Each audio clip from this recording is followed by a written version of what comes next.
আল্লাহর নবী তেলাওয়াত করতেছিলেন। নবীজির তেলাওয়াত এদের কর্ণকুহর থেকে প্রবেশ করে হৃদয়ের গভীরে গিয়ে পৌঁছে গেল। আর কাফেররা বাইরের থেকে যারা এসেছিল তারা তাদের নিজেদের অজান্তে মুখ থেকে বেরিয়ে গেল, লা ইলাহা ইল্লাল্লাহু মুহাম্মাদুর রাসূলুল্লাহ। কোরআনে কারীমের বাধা যত দিতে চাইল, কোরআন ততই উদ্ভাসিত হতে থাকলো। এটা বাধা দিয়ে বন্ধ করা যায় না, কারণ জিনিসটা হচ্ছে আল্লাহ পাকের। এই কোরআন কার? আল্লাহ পাকের। মহান আল্লাহ রাব্বুল আলামিন কোরআনে কারীমের মধ্যে বলেছেন, ইউরিদুনা লিয়ুতফিউ নূরাল্লাহি বিআফওয়াহিহিম ওয়াল্লাহু মুতিম্মু নূরিহি ওয়ালাউ কারিহাল কাফিরুন। ওরা চায় মুখের ফু দিয়ে, কাফেররা চায় মুখের ফু দিয়ে আমার আলোকে, আমার দ্বীনকে নির্বাপিত করে দেবে, মিটায় দেবে দুনিয়া থেকে। আল্লাহ পাক বলেন, আমি আমার দ্বীনকে, আমার নূরকে পূর্ণতা দান করব, তাতে কাফের বেঈমানদের মনের মধ্যে যত অসহনীয় হোক, ওদের কলিজা যত জ্বলুক, আমি আমার দ্বীনকে পূর্ণতা দান করব। আমার নূর কেউ নিবাইতে পারবে না। সুবহানাল্লাহি ওয়া বিহামদিহি। শুধু মানুষ নয়, নবীজি বলেছেন, এই কোরআন আমি যখন জিনদের সামনে গিয়ে তেলাওয়াত করতেছিলাম, আমি যখন জিনদের সামনে, জিন সম্প্রদায়ের সামনে এই কোরআন যখন তেলাওয়াত করতেছিলাম, জিনরা এই কথা না বলে পারে নাই, ইন্না সামি'না কুরআনান আজাবা। জিনরা এই কথা বলতে বাধ্য হয়েছে, জিন সম্প্রদায় কথা বলতে বাধ্য হয়েছে, নিশ্চয়ই আমরা এক আশ্চর্য ধরনের কোরআন শুনেছি। সুবহানাল্লাহ। ইয়াহদি ইলা রুশদি ফামান্না বিহি। আমরা কোরআন শুনলাম আর ঈমান আনলাম। আর এই কোরআন হচ্ছে এমন, যেই শুনে তার অন্তরাত্মা কেঁপে ওঠে, এবং ওয়াজিলাত কুলুবুহুম, তাদের দিল, তাদের অন্তরাত্মা কেঁপে ওঠে কোরআন শুনলে, এবং ঈমান বৃদ্ধি প্রাপ্ত হয়। সুবহানাল্লাহ। জিনরা যখন, জিন সম্প্রদায় আল্লাহ রাব্বুল আলামিনের নবীর মুখে যখন কোরআনে কারীমের তেলাওয়াত যখন শুনেছে, তখন তারা পড়েছে, একযোগে পড়েছে, লা ইলাহা ইল্লাল্লাহু মুহাম্মাদুর রাসূলুল্লাহ। তারা কোরআনের কাছে এসেছে, মুসলমান হয়ে গিয়েছে। মূল কথা হচ্ছে, কোরআন শরীফ এসেছে হেদায়েতের জন্য, মানুষকে সঠিক রাস্তা দেখাবার জন্য। এই কোরআন যারা মানবে, দুনিয়াও শান্তি পাবে, আখিরাতেও শান্তি পাবে, মুক্তি পাবে জাহান্নাম থেকে। আল্লাহ পাক কোরআনে কারীমের মধ্যে বলেছেন, ফামান তাবিআ হুদায়া ফালা খাউফুন আলাইহিম ওয়ালা হুম ইয়াহজানুন। এই কোরআনের অনুসরণ যারা করবে, এই কোরআনের আনুগত্য করে যারা চলবে, তাদের কোনো ভয় নাই, তাদের কোনো চিন্তাও নাই। আল্লাহ পাকের গ্যারান্টি। কোরআন মেনে চলো, কোরআনকে, কোরআনের আনুগত্য করো, কোরআন বোঝো, এবং কোরআনের উপরে জীবন চালাও। সব আছে কোরআন শরীফে, কি নাই? আপনার কোন জিনিস প্রয়োজন জীবন চালাতে আর কোরআনে নাই, সেটা বলুন। আপনি, আপনার যা প্রয়োজন সব এখানে আল্লাহ পাক বলে দিয়েছেন। তিবিয়ানান লিকুল্লি শাই, খুলে খুলে সমস্ত বিষয়গুলি আল্লাহ পাক কোরআনে কারীমের মধ্যে বর্ণনা করে দিয়েছেন। প্রতিবেশীর হক, স্ত্রীর হক, মা বাপের হক, রাষ্ট্রের হক, রাষ্ট্র পরিচালনা কিভাবে করবেন, যুদ্ধ কিভাবে করবেন, কার সাথে করবেন, কার সাথে করবেন না, কার সাথে সন্ধি করবেন, কার সাথে চুক্তি করবেন, আপনার সম্পদ বন্টন মরে যাওয়ার পর কেমনে হবে, কি নাই। পাক পবিত্রতা অর্জন থেকে শুরু করে রাষ্ট্র পরিচালনা পর্যন্ত সব আল্লাহ কোরআনে শিখাইলেন। কিন্তু আমাদের কপাল খারাপ, কোরআন শরীফের কাছে আমরা এই সব জিনিস আনতে গেলাম না। কি আনতে গেলাম? গরু চুরি হয়ে গেছে, চাল পোড়া দেন। বউর স্বর্ণের অলংকার হারায় গেছে, একটু কালিজিরা পড়ে দেন। হায়রে পোড়া কপালিয়া মুসলমান। ধরুন কারো বাড়ি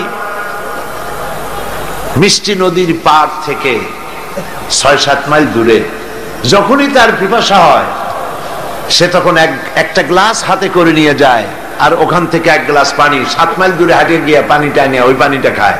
আবার পিপাসা হয়, আবার পানি আনতে যায়। বেকুব, 1 গ্লাস পানি আনতে দরিয়ার কাছে কেন যাও?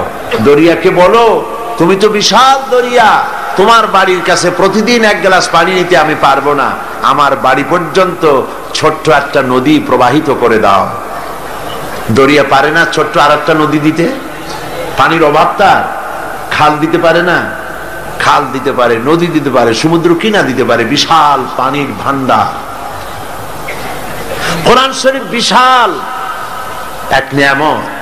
এই নিয়ামতের কাছে আমরা গেলাম ওই 1 গ্লাস পানি আনার মতো, সমুদ্রের কাছে 1 গ্লাস পানি আনতে যাওয়া যেরকম, ওই রকম বেকুবের মতো তাবিজ পড়া, কালিজিরে পড়া, কালো সুতো পড়া, লাল সুতো পড়া, এইসব আনতে গেলাম। এই জন্য মার খাইছি। মার কেন খাই? বুঝতে হবে মার খাওয়ার কারণ কি। কোরআন শরীফ যাদের কাছে, তারাই তো পৃথিবীতে এখন মার খাচ্ছে বেশি। এটা ঠিক কিনা? এটা সত্য কিনা? পৃথিবীতে মুসলমান আজ মার বেশি খাচ্ছে। এই মার খাওয়ার কারণ কোরআন থেকে দূরে সরে যাওয়া। এই কোরআনে কারীম যদি আমরা বুঝতে পারি এবং জীবনের উপরে চালু করতে পারি, আমাদের ভাগ্য আবার সেই পথে ফিরে আসবে। আবার গোটা পৃথিবী মুসলমানদের আনুগত্য স্বীকার করবে, দুনিয়ায় সুখ হবে, শান্তি হবে। কিভাবে হবে? সেই কথাগুলি আমি গতকাল আপনাদের সামনে আলোচনা করেছিলাম সূরা আন-নাহল থেকে। আল্লাহ রাব্বুল আলামিন কোরআনে কারীমের মধ্যে সূরা আন-নাহলের প্রথম রুকুর শেষ আয়াতে আল্লাহ পাক বলছেন, ওয়া আলাল্লাহি কাসদুস সাবিলি ওয়া মিনহা জাইর ওয়ালাউ শাআ লাহাদাকুম আজমাইন। আর আল্লাহ পাকের উপরে দায়িত্ব হচ্ছে, আল্লাহ পাক বলছেন আমার হক, আমার দায়িত্ব সোজা রাস্তা বলে দেওয়া। সোজা রাস্তা বলে দেওয়ার দায়িত্ব আমার। যেখানে রয়েছে বাঁকা পথ, এই পৃথিবীতে অসংখ্য বাঁকা পথ আছে, সেই বাঁকা পথে চলবেন না সোজা পথে চলবেন? বলেন কোন পথে চলবেন? সেই সোজা পথ কারা দেখিয়েছেন? আল্লাহ নবীরা দেখিয়েছেন। সেই কথাগুলি গতকাল আমি বলতেছিলাম যে আল্লাহ পাক নবী প্রেরণ করেছেন পৃথিবীতে বানিয়ে, নবীদেরকে প্রেরণ করেছেন যাতে করে মানুষ নবীদের আদর্শ গ্রহণ করে জীবনের চলার পথের দিশা নিয়ে নেয়। প্রিয় ভাই সব, হেদায়েত একটা ভিন্ন জিনিস। মুসলমানের ঘরে জন্মগ্রহণ করলেই মুসলমান হয় না, আবার কাফেরের ঘরে জন্মগ্রহণ করলেই কাফেরই থাকবে, তাও হয় না। দেখেন না, হযরতে ইব্রাহিম আলাইহিস সালামের পিতা ছিল মুশরিক, কাফের। কাফের মুশরিকের ঘরে, মূর্তি পূজারীর ঘরে আল্লাহ পাঠালেন ইব্রাহিম খলিলুল্লাহ আলাইহিস সালাতু ওয়াস সালামকে। সুবহানাল্লাহ। আবার নূহ আলাইহিস সালাম আল্লাহর পয়গম্বর, তার ছেলে হয়ে গেল কাফের। ঠিক না? এই জন্য হেদায়েত এটি আল্লাহর দান। হেদায়েতটা কার দান? এই জন্য আল্লাহ রাব্বুল আলামিন কোরআনে কারীমের মধ্যে আমাদেরকে শিখিয়ে দিয়েছেন প্রতি রাকাতে আমরা যেন আল্লাহর কাছে হেদায়েত কামনা করি। ইহদিনাস সিরাতাল মুস্তাকিম পড়েন, ইহদিনাস সিরাতাল মুস্তাকিম সিরাতাল্লাযীনা আন'আমতা আলাইহিম গায়রিল মাগদুবি আলাইহিম ওয়ালাদ-দাল্লিন। আমিন। হায় আল্লাহ, তুমি আমাদেরকে হেদায়েত দাও, হেদায়েতের রাস্তা দেখাও, ওই পথ যে পথ নবিয়্যিন, সিদ্দিকীন, শুহাদা, সালেহীন, তাদের পথ আমাদের দেখাও। আর যারা অভিশপ্ত, যারা বিপদগ্রস্ত, পথভ্রষ্ট, সে পথে আমি চলতে চাই না, নবীদের পথ আমাদেরকে দেখাও। হেদায়েত পাওয়া যত কঠিন, হেদায়েতের উপরে টিকে থাকা ততোধিক কঠিন। সেই জন্য আল্লাহ তাআলা হেদায়েত প্রাপ্তদের জন্য একটা দোয়া শিখিয়ে দিয়েছেন, এই দোয়াটা করো যাতে তোমরা হেদায়েতের উপরে টিকে থাকতে পারো। দোয়াটা কি? রব্বানা লা তুযিগ কুলুবানা বা'দা ইয হাদাইতানা ওয়া হাব লানা মিন লাদুনকা রাহমাতান ইন্নাকা আনতাল ওয়াহ্হাব। আয় আমার রব, তুমি আমাকে যখন দয়া করে হেদায়েতের রাস্তা দিয়েছো, আল্লাহ তুমি আমাকে হেদায়েত থেকে বিগড়ে দিও না। বলেন আমিন। নবী করিম সাল্লাল্লাহু আলাইহি সাল্লামের কাছে কোরআন নাজিল হচ্ছে, কে এনে দিচ্ছে? আল্লাহ তাআলা দুনিয়ার মানুষকে হেদায়েত দিবেন, সেজন্য নবী দরকার আর হেদায়েত পাঠানো দরকার। আল্লাহ তাআলা কোনো মানুষের সাথে সরাসরি কথা বলেন না, সরাসরি কথা বলেন না, সামনে এসে কথা বলেন না। যদি কারোর সঙ্গে কথা বলতে চান, মিন ওয়ারাই হিজাব, পর্দার আড়াল থেকে কথা বলেন, অথবা তার মনের মধ্যে আল্লাহ তাআলা ইলকা করে দেন। আমি গত 2 সপ্তাহ আগে কায়রো সফর করে এসেছি, মিশর। আল্লাহ তাআলার কাছে আমার খুব আশা ছিল, দুনিয়ার 4টি মহাদেশের প্রায় অর্ধশত দেশ ভ্রমণ করেছি, কিন্তু মিশর আমার দেখা হয়নি। মুসা আলাইহিস সালামের দেশ, ফেরাউনের দেশ, ইউসুফ আলাইহিস সালামের দেশ, সালেহ আলাইহিস সালামের দেশ, ইব্রাহিম আলাইহিস সালামের শ্বশুর বাড়ি। তো আল্লাহ তাআলা সেই জায়গা দেখার তৌফিক দিলেন। গেলাম সেই জায়গায়, কায়রো থেকে প্রায় 600 কিলোমিটার দূরে তুরে সায়না, যেখানে আল্লাহ মুসা আলাইহিস সালামের সাথে কথা বলেছিলেন। আমার জীবন ধন্য। আল্লাহ তাআলা সেই জায়গাটাও দেখালেন যেখানে আল্লাহ মুসা আলাইহিস সালামের সঙ্গে কথা বলেছেন। তো আল্লাহ তাআলা সরাসরি কথা বলেন, কিন্তু দেখা যায় না তাকে। এই কোরআন শরীফে আল্লাহ তাআলা কি সুন্দর করে বলেছেন, সূরা তাহার মধ্যে এসেছে, মুসা আলাইহিস সালাম তিনি যাচ্ছিলেন তার স্ত্রীর পরিজন নিয়ে। স্ত্রী ছিলেন গর্ভবতী, আসন্ন প্রসবা, ডেলিভারি হবে, প্রচন্ড ঠান্ডা ছিল, এখন আগুনের প্রয়োজন। তিনি দূরে দেখতে পেলেন একটা গাছের উপরে যেন আগুন দেখা যায়। তিনি ছুটলেন সেই আগুনের পানে এবং বললেন, ফাকালা লি আহলিহিম কুসু ইন্নী আনাস্তু নারান লাআল্লি আতিকুম মিনহা বিকাবাসিন আও আজিদু আলান নারি হুদা। তোমরা এখানে অপেক্ষা করো, আমি তো আগুনের মতো কি একটা দেখতেছি, আমি ওখানে যাই, হয়তো আগুন আনতে পারবো, অথবা কোন একটা রাস্তা একটা কিছু পেয়ে যাবো।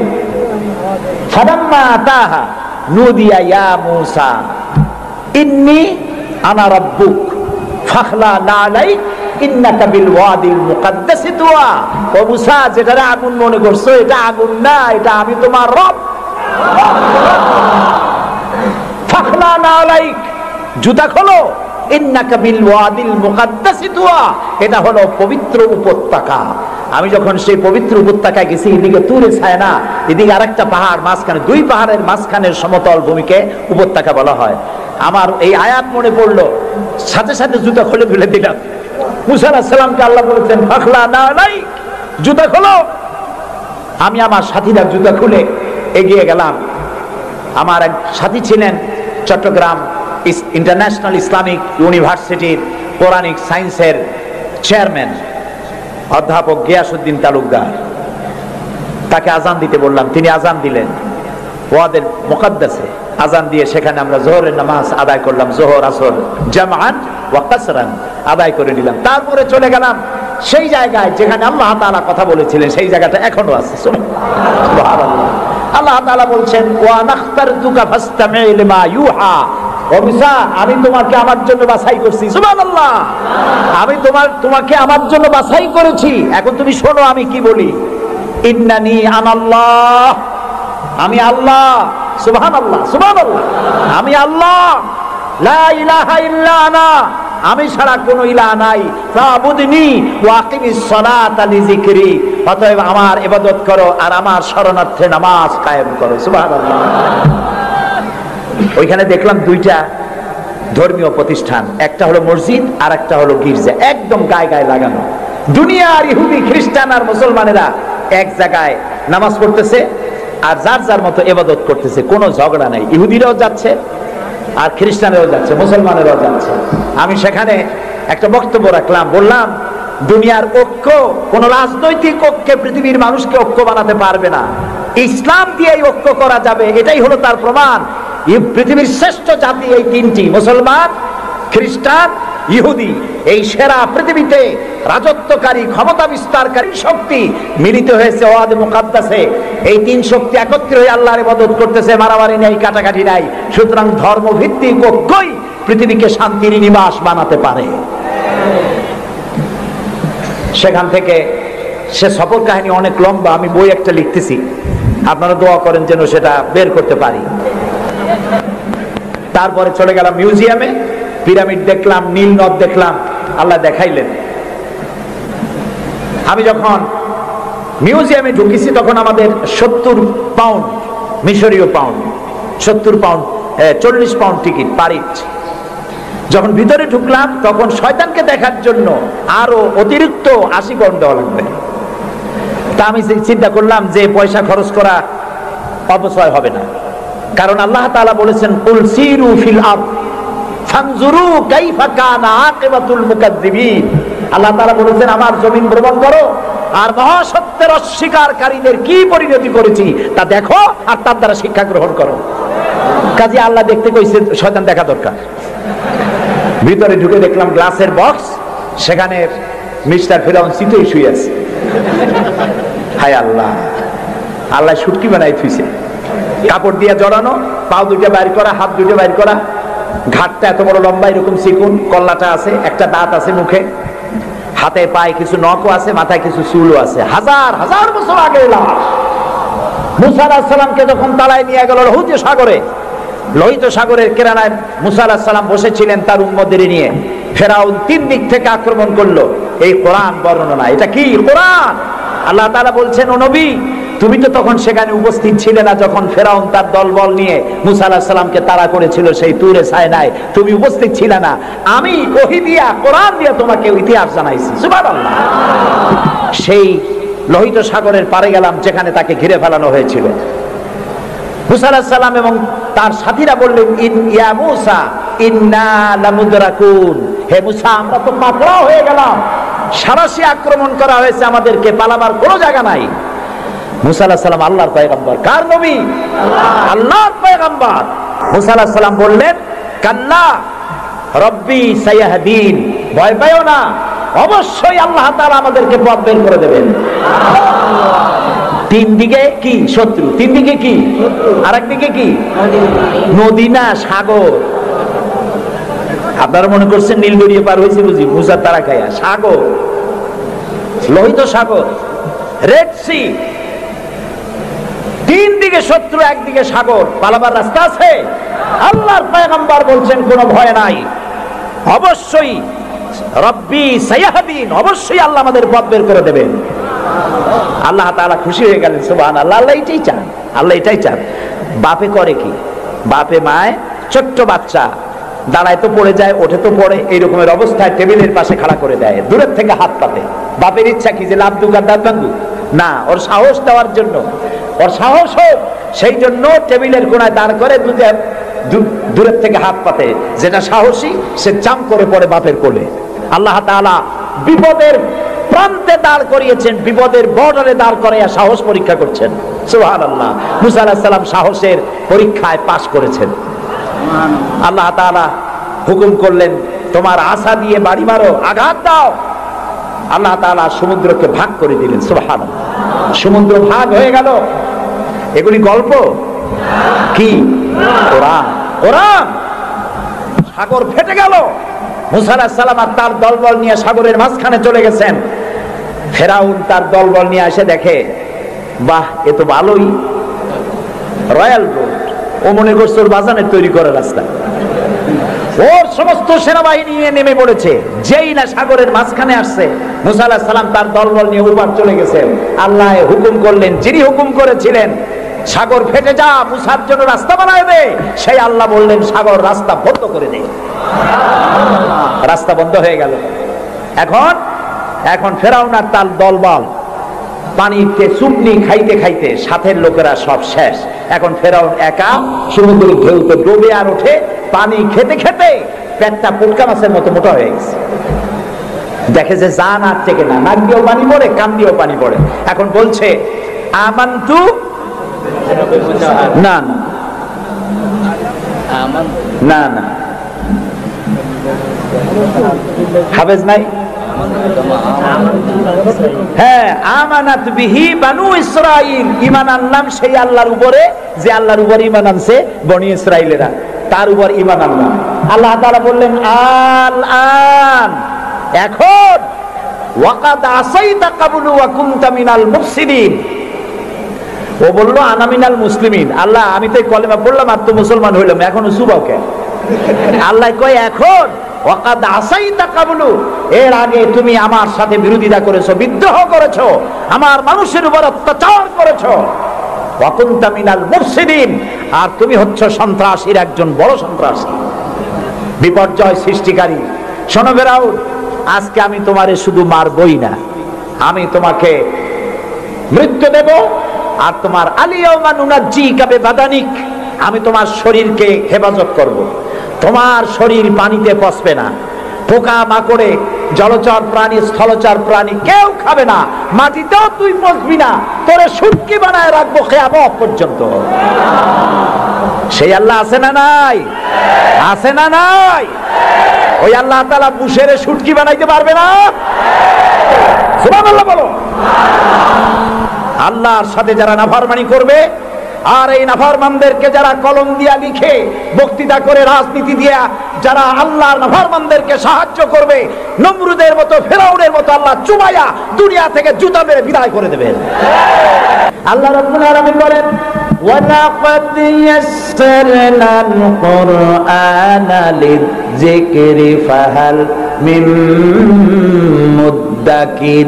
আল্লাহ তাআলা বলেন কোরআনকে মুখস্থ করার জন্য আমি বান্দার কাছে, মানুষের কাছে বোঝার জন্য আর মুখস্থ করার জন্য আমি আল্লাহ সহজ করে দিয়েছি। আল্লাহ যদি সহজ না করতেন এই কোরআন আমরা মুখস্থ করতে পারতাম না। নবী করিম সাল্লাল্লাহু আলাইহি ওয়াসাল্লাম এই কোরআন দিয়ে মদিনায় ইসলামী রাষ্ট্র কায়েম করলেন। সুবহানাল্লাহ বলেন। আমি কোরআন শরীফ তাবিজ লেখার জন্য আসে নাই। যারা তাবিজ লেখেন আমি বিনয়ের সাথে তাদেরকে এই কথাটা বলবো, আপনারা কোরআন দিয়া তাবিজ লিখা ইসলামের কোনো উপকার করেন নাই, ক্ষতি করছেন। আমি একটু ব্যাখ্যা দিয়ে বলি, তাহলে বুঝতে সুবিধা হবে। তাবিজ দিয়া লেখা কি ক্ষতিটা করলেন? ক্ষতি করছেন এই, সাধারণ মুসলমানেরা আপনাদের কাছে, হুজুরদের কাছে মামলা মোকদ্দমার বিষয় জানার জন্য আসে না। সংঘর্ষ বেঁধেছে, মীমাংসা হবে কেমন, এজন্য আসে না। স্কুল, কলেজ, মাদ্রাসা অথবা অন্য কিছু তৈরি করবে ইত্যাদির জন্য আপনার কাছে জানতে আসে না। আপনার কাছে আসে ছেলে বিয়ে করছে, বহুত দিন হয়েছে, বাচ্চা হয় না, তারপরে পেট্রোল শোক হয়েছে, মাথায় যন্ত্রণা, গরু হারায় গেছে, খুঁজে পাওয়া যায় না, বউরে জেনে ধরছে, মেয়েকে ভূতে ধরছে। এই সব কালো জিরে পড়া, তেল পড়া, পানি পড়া, আর কালো সুতোয় গিরা দেওয়া, এই সব কাজেই আপনার কাছে আসতেছে। কেন? আপনি বুঝাইছেন যে এখানে আসলে তাবিজ দেওয়া যায়, ঝাড়ফুঁক করা যায়, দোয়া দরুদ করা যায়, সেই জন্য বড় কাজ থইয়া এই কাজে আপনার কাছে আসতেছে। অথচ বিশ্বাস করুন, রাসূলুল্লাহ কোরআন দিয়া তাবিজ লেখেন নাই, সাহাবায়ে কেরামও করেন নাই। একজন সাহাবীও তাবিজ লিখেছেন এর দলিল যদি কারো জানা থাকে মেহেরবানি করে আমাকে জানাবেন, আমি আপনার কাছে শিখবো। ঝাড়ফুঁক করেছেন রাসূলুল্লাহ নিজেও, ঝাড়ফুঁক করেছেন সাহাবায়ে কেরাম, কিন্তু তাবিজ লেখেন নাই। তাবিজ লিখে মানুষকে বোঝানো হয়েছে এটা তাবিজের কিতাব, কিন্তু তা নয়, এটা সংবিধান। সুবহানাল্লাহ বলেন। এটা কনস্টিটিউশন, এর মধ্যে অর্থনীতি, সমাজনীতি, রাজনীতি, ইতিহাস, ভূগোল কি নাই, কোরআনের মধ্যে সব আছে। সুবহানাল্লাহ। মুহাম্মদুর রাসূলুল্লাহ, সবাই বলেন সাল্লাল্লাহু আলাইহি ওয়াসাল্লাম, তিনি মক্কি জিন্দেগিতে লোক তৈরি করলেন। আবু বকর, ওমর, ওসমান, আলী রিদওয়ানুল্লাহ তাআলা আলাইহিম আজমাইন, এই জাতীয় লোক তৈরি হয়ে গেল। কেন তৈরি হলো? দেখেন আল্লাহ কি বলেন। আল্লাহ রাব্বুল আলামিন বলেন হুয়াল্লাযী আরসালা রাসূলাহু বিল হুদা ওয়া দীনিল হক লিইয়ুযহিরাহু আলাদ-দীনি কুল্লি ওয়া কাফা বিল্লাহি শাহীদা। আমি আমার রাসূলকে প্রেরণ করেছি পৃথিবীতে, তিনি আল্লাহ যিনি তার রাসূলকে পৃথিবীতে প্রেরণ করেছেন এই জন্য দ্বীনে হক আর সত্যের বিধান সহকারে পাঠিয়েছেন, যাতে করে পৃথিবীর মানব গোষ্ঠীর উপরে আল্লাহর আইনকে তিনি বিজয়ী করে দিতে পারেন। পৃথিবীতে কার আইন চালু হবে? বলেন সবে জোরে, আল্লাহর আইন। আল্লাহর আইন যতদিন ছিল শান্তিও ততদিন ছিল। নবী করিম সাল্লাল্লাহু আলাইহি ওয়াসাল্লাম মদিনায় গেলেন, মদিনায় গিয়ে তিনি কি হয়েছিলেন কন্ত? রাষ্ট্রপ্রধান। বলেন না কি হলেন? রাষ্ট্রপ্রধান, প্রেসিডেন্ট হলেন, রাষ্ট্রপতি হলেন। তার সংবিধান কি ছিল? কোরআন। এটা আইনের কিতাব। আপনি পড়ে দেখেন। আমি অনুরোধ করব, সাংবাদিক হন, সাহিত্যিক হন, কবি হন, আর ঔপন্যাসিক হন, রাজনীতিবিদ হন, আর ব্যবসায়ী হন, যে কোনো ব্যক্তি হন, কোরআনটারে বুঝুন। কোরআন তাবিজের কিতাব নয়। চুরি করলে, ডাকাতি করলে, জিনা করলে, ব্যভিচার করলে কি শাস্তি হবে, জুডিশিয়াল ল, ফৌজদারি দণ্ডবিধি কোরআনে আছে না নাই?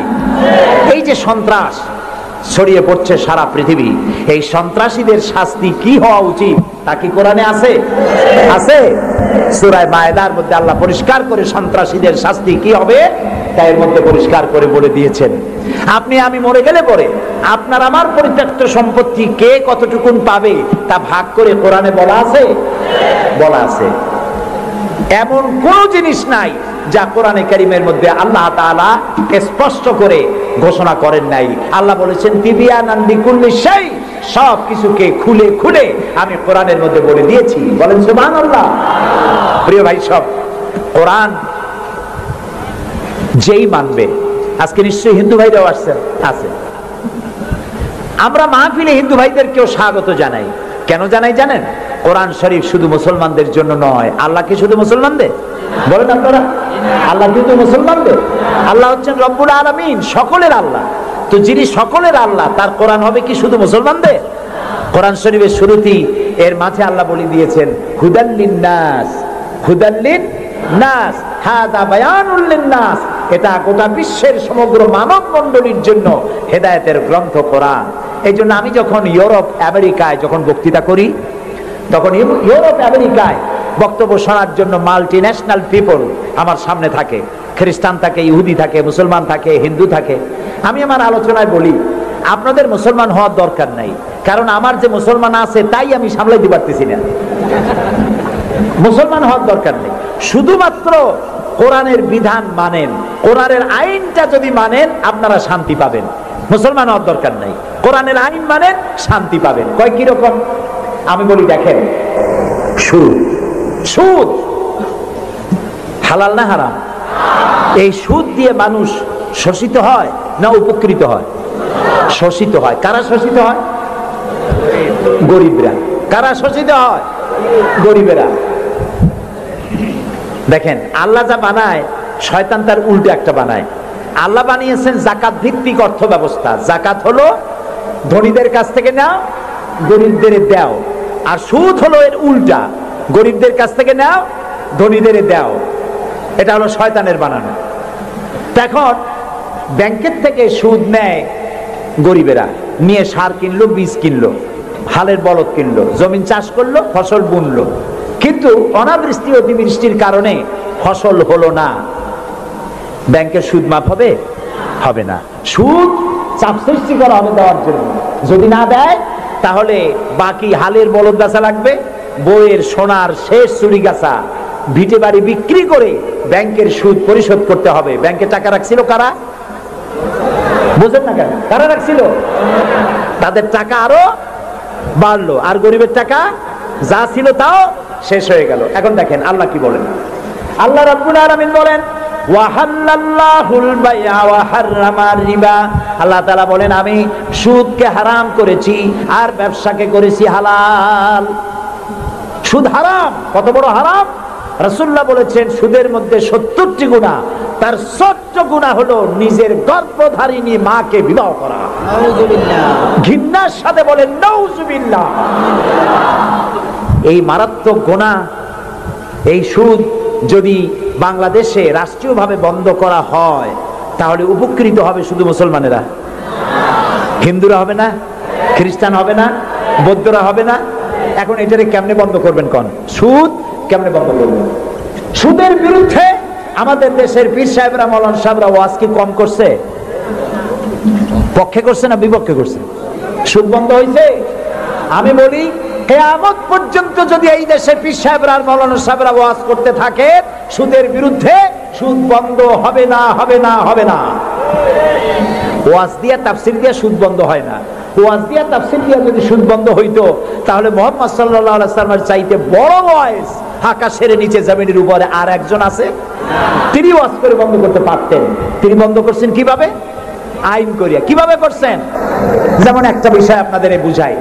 আমাদের দেশে এখন পলিথিন আছে না নিষিদ্ধ হয়েছে? কেমনে নিষিদ্ধ হইল? মৌলানা সাহেবরা ওয়াজ করছে, ভাইরা আপনারা পলিথিন ব্যবহার করবেন না, কবিরা গুনাহ হইব, আর যদি কেউ পলিথিন ব্যবহার করেন কিয়ামতে 13 দিন জাহান্নামে থাকবেন। এরকম ওয়াজ করছে কেউ? কেমনে বন্ধ হইল? পরিবেশ মন্ত্রী বিল উত্থাপন করলেন পার্লামেন্টে, বললেন পলিথিন জমিনের উর্বরা শক্তির জন্য মারাত্মক ক্ষতিকর, পলিথিন পচে না, জমির উর্বরা শক্তি নষ্ট করে দেয়। একদিন বাংলাদেশে জমিনের উর্বরা শক্তি হারিয়ে গোটা মানুষ দুর্ভিক্ষের কবলিত হবে, না খেয়ে মারা যাবে। সুতরাং এই ধরনের বিষাক্ত জিনিস এটাকে নিষিদ্ধ ঘোষণা করা হোক। স্পিকার সাহেব তখন বললেন, পার্লামেন্টের সামনে, সংসদের সামনে এখন প্রশ্ন হচ্ছে যে পলিথিন মারাত্মক ক্ষতিকর বিষয়, এই জিনিসটি নিষিদ্ধ ঘোষণা করা হোক। পক্ষে যারা আছেন তারা হা বলেন। হা বলল, তিনি হা বিজয় হয়েছে বলে এটাকে নিষিদ্ধ ঘোষণা হয়ে গেল। পরের দিন প্রেসিডেন্ট সই করলেন। এখন পলিথিন নিষিদ্ধ হলো না জারি আছে? কোন এর প্রোডাকশন, এর উৎপাদন, এর বিপণন সবটা বন্ধ হয়ে গেছে। এখন সুদ বন্ধ করবেন কেমনে? ওয়াজ করে বন্ধ করা যাবে না। সুদে মানে সুদের বিপক্ষের লোক পার্লামেন্টে যদি যায়, 2/3 মেজরিটি যদি তারা হয়, তারপরে একজন লোক সেখানে দাঁড়িয়ে যাবেন, বিল উত্থাপন করবেন, বলবেন আল্লাহ সুদ হারাম করেছেন, রাসূলুল্লাহ বলেছেন সুদের মধ্যে 70টি গুনাহ, তার 70 গুনাহ হলো নিজের গর্ভধারিণী মাকে বিবাহ করা। এই মারাত্মক সুদকে নিষিদ্ধ ঘোষণা করা হোক। স্পিকার সাহেব বলবেন, সংসদের সামনে এখন প্রশ্ন হচ্ছে, সুদ হচ্ছে মাকে বিবাহ করার মতো মারাত্মক গুনাহ, এই গুনাহ থেকে গোটা জাতিকে বাঁচাবার জন্য সুদ নিষিদ্ধ ঘোষণা করা হোক। এই প্রস্তাবের পক্ষে যারা আছে তারা জোরে হা বলুন। আরে ভাই, এটা তো পার্লামেন্ট না। পার্লামেন্টে যখন হা বলবে তখন স্পিকার সাহেব বলবেন, আমার মনে হয় হা জয়যুক্ত হয়েছে, হা জয়যুক্ত হয়েছে। কয়বার কবে? 3 বার। পরের দিনে বিল চলে যাবে বঙ্গভবনে, প্রেসিডেন্ট সাহেব চোখ বুজে সই করে দেবে। তারপরের দিন থেকে সোনালী, বৈকালী, রূপালী, ভুবালী, কুষ্টি সুদ্ধা ব্যাংকের সুদ বন্ধ হবে নাকি হবে না বলো? সুতরাং কোরআন এসেছে আইন ইমপ্লিমেন্টের জন্য। কোরআনের আইন চালু করো। কোন হিন্দুর মুসলমান হওয়ার প্রয়োজন নাই, কোন খ্রিস্টানের মুসলমান হওয়ার প্রয়োজন নাই। কোরআনের আইন চালু হওয়ার মানেই হলো মানবতার কল্যাণ। সুবহানাল্লাহ। আল্লাহ পাক পরিষ্কার বলেছেন, ইনিল হুকুমু ইল্লা লিল্লাহ আমারা আল্লাহ তা'বুদু ইল্লা ইয়াহু যালিকাদ দীনুল কাইয়্যিম। আল্লাহ পাক বলেন, আল্লাহ ছাড়া কারো নির্দেশ মানা যাবে না। সেই আল্লাহ পাকই তোমাদের নির্দেশ করেছেন, আল্লাহর দাসত্ব কবুল করো, তারই গোলামি করো, তিনি ছাড়া কারো গোলামি করো না। এটাই হলো সঠিক পথ, এটাই হলো সঠিক জীবন ব্যবস্থা। জীবনের সকল ক্ষেত্রে গোলামি হবে আল্লাহর, জীবনের সব ক্ষেত্রে গোলামি হবে কার? চিল্লায় বলুন, কার গোলামি হবে? তার কারণ আল্লাহ পাক বলেছেন, আলা লাহুল খালকু ওয়াল আমর, সৃষ্টি যার, আইন চলবে তার। বলুন তো দেখি, এই মানুষের স্রষ্টাকে সন্দেহ আছে? সন্দেহ না থাকলে তা জোর করে বলতে আপত্তি কি?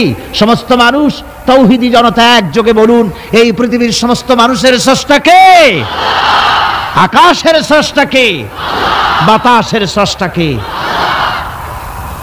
সবকিছুর মালিক হচ্ছেন আল্লাহ। তাহলে আইন দিবে কে? সে আল্লাহ পাকের আইন চলছে না। আল্লাহর আইনকে অ্যাভয়েড করে মানুষের তৈরি করা মতবাদকে গ্রহণ করার জন্য মানুষ এগিয়ে যাচ্ছে।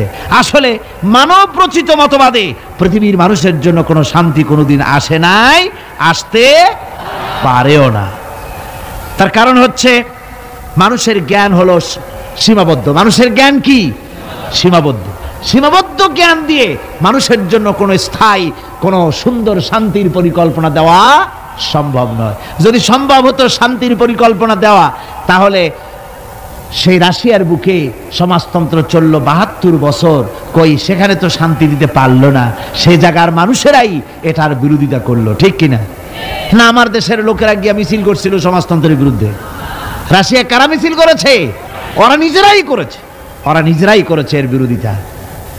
মানুষ তার নিজস্ব মস্তিষ্ক দিয়ে স্থায়ী কোনো পরিকল্পনা দিতে পারে না, যার জন্যে সংবিধান যখনই তৈরি হয় তারপরের থেকেই শুরু হয় অ্যামেন্ডমেন্ট, নতুন নতুন সংযোজন, পরিবর্তন। এক এক সরকার আসে, তখন সপ্তম সংশোধনী, নবম সংশোধনী, দ্বাদশ সংশোধনীর আর অভাব থাকে না। এক একজনে আসে একটাকে ভালো মনে করে, আর একজনে এসে সেটাকে উল্টায় পাল্টাইয়া খারাপ মনে করে সেটাকে ভাইয়ে চুরে দেয়। একজনে বলল যে দেশে ক্ষমতাকে বিকেন্দ্রীকরণ, ডিসেন্ট্রালাইজেশন করলে জাতির উন্নতি হবে, সুতরাং উপজেলা করলো উপজেলা। আর এক সরকার এলো, বললো যে না, এটা উপজেলা না, এটা হচ্ছে উপজালা, সুতরাং এটাকে বন্ধ করো। একজনে ভালো মনে করে আর একজনে খারাপ মনে করে, এভাবে করে শাসনতন্ত্রের ভিতরে বারবার পরিবর্তন আনাতে হয়। বলুন, আল্লাহর কোরআনের মধ্যে এই দীর্ঘ ১৫০০ বছরের মধ্যে কোন পরিবর্তনের প্রয়োজন হয়েছে? জোরে বলেন, হয়েছে?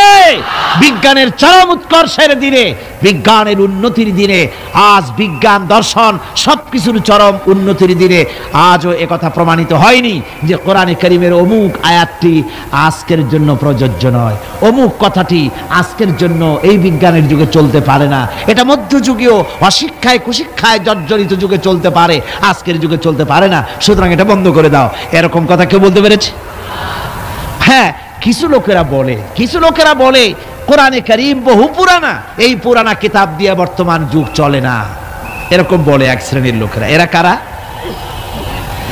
মহাকবি, বিশ্বকবি, কবি সম্রাট আল্লামা ইকবাল রহমতুল্লাহ আলাইহি ওদের সম্পর্কে বলেছেন, উনহি কা মাহফিল সওয়ারতা হো চরাগ মেরি হ্যায় রাত উনকি, उन्हीं का महफिल संवारता हो चराग मेरी है रात उनकी, उन्हीं का मतलब कह रहा हो जुबां मेरी है बात उनकी,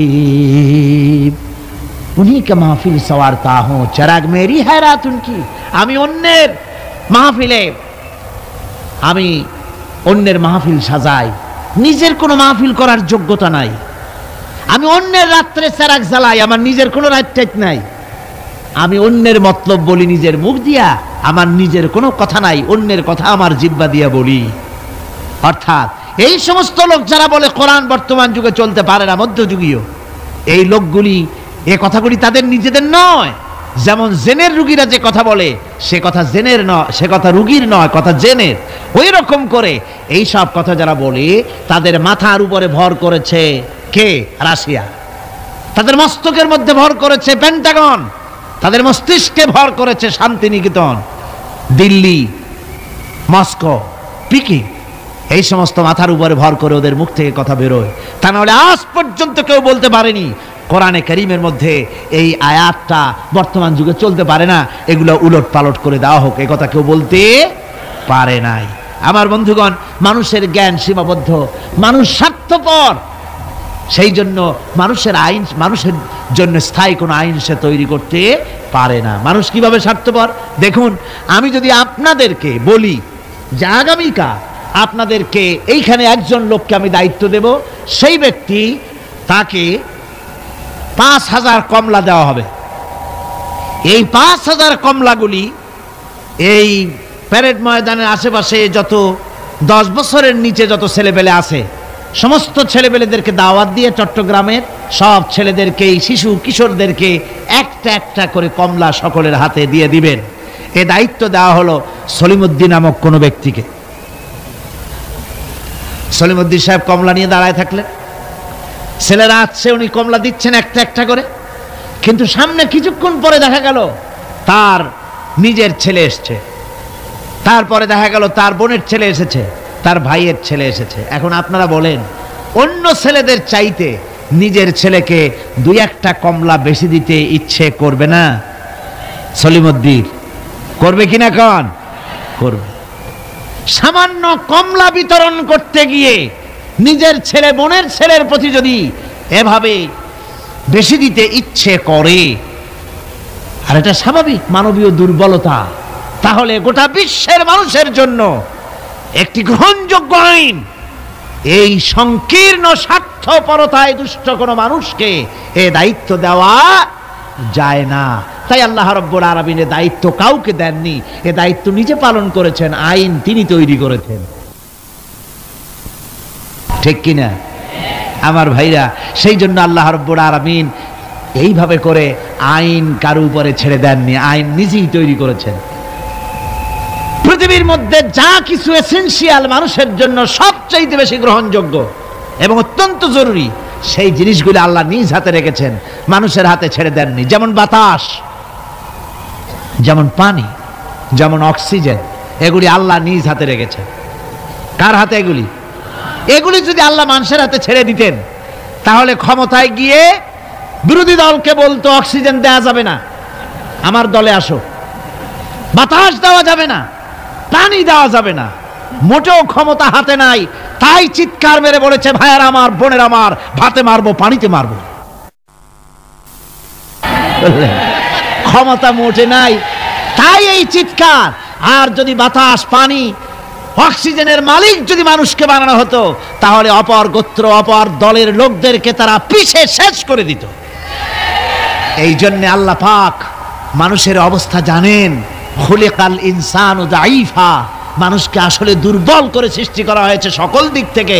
তাই আইন তৈরি করার মতো এ বিরাট দায়িত্ব আল্লাহ মানুষের হাতে ছেড়ে দেননি, আইন তৈরি করেছেন আল্লাহ। কে তৈরি করেছেন? লোকেরা জিজ্ঞেস করেছিল, হে রাসূল, আইন তৈরি করার ব্যাপারে আমাদের কোনো অধিকার আছে কিনা, আমরাও কিছু সাজেশন দিতে পারি কিনা? আল্লাহ পাক শুনিয়ে দিলেন, কুল ইন্নাল আমরা কুল্লুহু লিল্লাহ, কুল ইন্নাল আমরা কুল্লুহু লিল্লাহ, বলে দাও একমাত্র আল্লাহর আইন চলবে, আল্লাহর আইনের ভিতরে আঙ্গুল ঢুকাবার অধিকার কারো নাই। জোরে বলেন সুবহানাল্লাহ। ব্যক্তির আইন, পরিবারের আইন, সমাজের আইন, রাষ্ট্রের আইন, জীবনের সব ক্ষেত্রে চলবে কেবলমাত্র আল্লাহ সুবহানাহু ওয়া তাআলা, তার বিধানই চলবে, মানুষেরটা চলতে পারে না। তবে মানুষ তাদের নিজস্ব জীবনযাত্রা প্রণালীতে কোনো নতুন কিছু করতে চাইলে তা করতে হবে কোরআনের আলোকেই, সুন্নাহর আলোকেই। যেহেতু গতকাল আমি বলেছি, কোরআনে কারীম কিন্তু আপনার কোরআনে কারীম সমস্ত নীতিমালার মূল নীতি হচ্ছে কোরআন। সমস্ত নীতিমালার মূল নীতি কোরআন। এখানে সব আছে, এখানে রাজনীতি, অর্থনীতি, সমাজনীতি, শ্রমনীতি, শিক্ষানীতি, যুদ্ধনীতি, বন্দিনীতি, স্বরাষ্ট্রনীতি, পররাষ্ট্রনীতি, সমস্ত গোষ্ঠী সুদ্ধা সব কোরআনের মধ্যে আছে। আল্লাহ বলেছেন তিবিয়ানান লিকুল্লি শাই, সব কিছুর বর্ণনা কোরআনে কারীমের মধ্যে আমি করে দিয়েছি। খুলে খুলে কোরআনে কারীমের মধ্যে বলে দিয়েছি, কোনো জিনিস বাদ দেওয়া হয়নি। গতকাল বলেছিলাম, সেই পিঁপড়া থেকে শুরু করে হাতি পর্যন্ত, মাকড়সা থেকে শুরু করে মৌমাছি পর্যন্ত কোনো জিনিস বাজ আছে? কোন বলেন? পিঁপড়ার নামে সূরা আছে না? হাতির নামে সূরা আছে, মাকড়সার নামেও সূরা আছে, নাম কি? আনকাবুত। মৌমাছির নামেও সূরা আছে, নাম কি? মেয়ে লোকের নামেও সূরা আছে, কি নাম? সূরায়ে নিসা। মানুষের নামে সূরা আছে, নাম কি? সূরায়ে নাস। সব আছে। আবার পৃথিবীর মধ্যে লোহাকেও বাদ দেওয়া হয়নি কোরআন থেকে, যেহেতু লোহা হচ্ছে মানুষের জন্য সবচেয়ে বেশি প্রয়োজনীয় জিনিস। যদিও সোনার দাম বেশি, কিন্তু প্রয়োজনীয় বেশি লোহা, সেই জন্য লোহার দাম আল্লাহ কমায় রেখেছেন। লোহার উৎপাদন বেশি করে বাড়িয়ে দিয়েছেন, খনিজ দ্রব্য লোহা আপনার খনিজের মধ্যে, খনির ভিতরে লোহা আল্লাহ পাক বেশি বেশি পয়দা করছেন সারা পৃথিবীতে, যাতে মানুষ এর দ্বারা উপকৃত হতে পারে। লোহা এত জরুরি মানুষের জন্য, এই লোহা না হলে আপনার আমার বক্তৃতা শুনতেই পেতেন না। এই লোহার মাধ্যমেই যাচ্ছে। আমার সামনে যে স্ট্যান্ড আছে এটা লোহার তৈরি, তারপরে এর যে অ্যাম্পলিফায়ার আছে সেখানে লোহা আছে, এর ইউনিটির ভিতরে লোহা আছে। আপনি যে কাপড় সেলাই করছেন সেখানে লোহা আছে, সুই। আপনার কাগজপত্র ছাপতেছেন সেখানেও লোহা আছে। আপনার সুই থেকে শুরু করে প্লেন পর্যন্ত, এমনকি আপনি যে খাবার দাবার উৎপাদন করেন জমিন থেকে, জমিন চাষ করেন, তাও কাঠ দিয়ে হতো না যদি লাঙ্গলের মাথায় লোহার ফলা না থাকতো। লোহার ব্যবহার পৃথিবীর সর্বত্র। সুবহানাল্লাহ, সুবহানাল্লাহ বলেন। সুতরাং লোহাকেও বাদ দেওয়া হয়নি, কোরআনে কারীমে সব কথা বলে দেওয়া হয়েছে। সমস্ত কথা খুলে খুলে কোরআনে কারীমের মধ্যে আল্লাহ পাক স্পষ্ট করে বলে দিয়েছেন। আর বলেছেন এই কোরআনের আইন মেনে এর উপরে যদি তোমরা জীবন চালাতে পারো তাহলে কি হবে। আল্লাহ রাব্বুল আলামিন কোরআনে কারীমের মধ্যে পরিষ্কার করে বলে দিয়েছেন, কোরআনের আইন মেনে যদি চলো, আমার উপরে যদি ঈমান আনো, আর আমাকে ভয় করার নীতি যদি অবলম্বন করে চলো, ওয়ালাউ আন্না আহলাল কুরআ আমানু ওয়াত্তাকাউ লাফাতাহনা আলাইহিম বারাকাতিম মিনাস সামাই ওয়াল আরদ। জনপদের লোকেরা, দেশের লোকেরা যদি আমার উপর ঈমান আনে আর আমাকে ভয় করার নীতি যদি অবলম্বন করে চলে, আল্লাহ পাক বলেছেন তাহলে আমি আকাশ এবং জমিনের সব বরকতের দরজা ওদের জন্য খুলে দেব। সুবহানাল্লাহ বিহামদিহি। আকাশ এবং জমিনের বরকতের সব দরজা ওদের জন্য খুলে দেব যদি আমার উপরে আমাকে ভয় করো আর আমার উপরে ঈমান আনার নীতি নিয়ে যদি জীবন গড়ো। সুতরাং এই পৃথিবীতে শান্তি প্রতিষ্ঠা করতে হলে, শান্তি পেতে হলে তার পূর্ব শর্ত হচ্ছে জমিনে আইন চালু করতে হবে। কার? আরো জোরে বলে কার?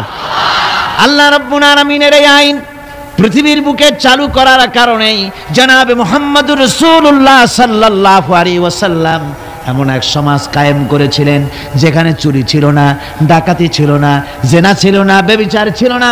আল্লাহর নবী বলেছিলেন খায়রুল কুরুনি কারনি, সর্বশ্রেষ্ঠ যুগ হতেছে আমার যুগ। এমন যুগ তৈরি হয়ে গেল, মানুষ না খেয়ে মরে না, বেকার সমস্যার সমাধান হয়ে গেছে। মানুষের দ্বারা মানুষ আর লাঞ্ছিত হয় না, অপমানিত হয় না। এমন মুসলমান আল্লাহর নবী জনাবে মুহাম্মদ রাসূলুল্লাহ তৈরি করেছিলেন এই কোরআন দিয়ে। কি দিয়ে করেছিলেন? কোরআন দিয়ে। ইতিহাস লিখতেছে সেই জামানায় একটা সুন্দরী যুবতী মেয়ে মদিনা থেকে কোথাও যাচ্ছিল, যাওয়ার পথে যখন সন্ধ্যা হয়ে গেল তখন ওই যুবতী মনে করলো একাকিনী আমি বেরিয়েছি, এখন যদি কোনো পর পুরুষের সামনে পড়ে যায় তাহলে তো আমার সতীত্ব আর বাঁচবে না, অলঙ্কারাদি লুণ্ঠিত হবে।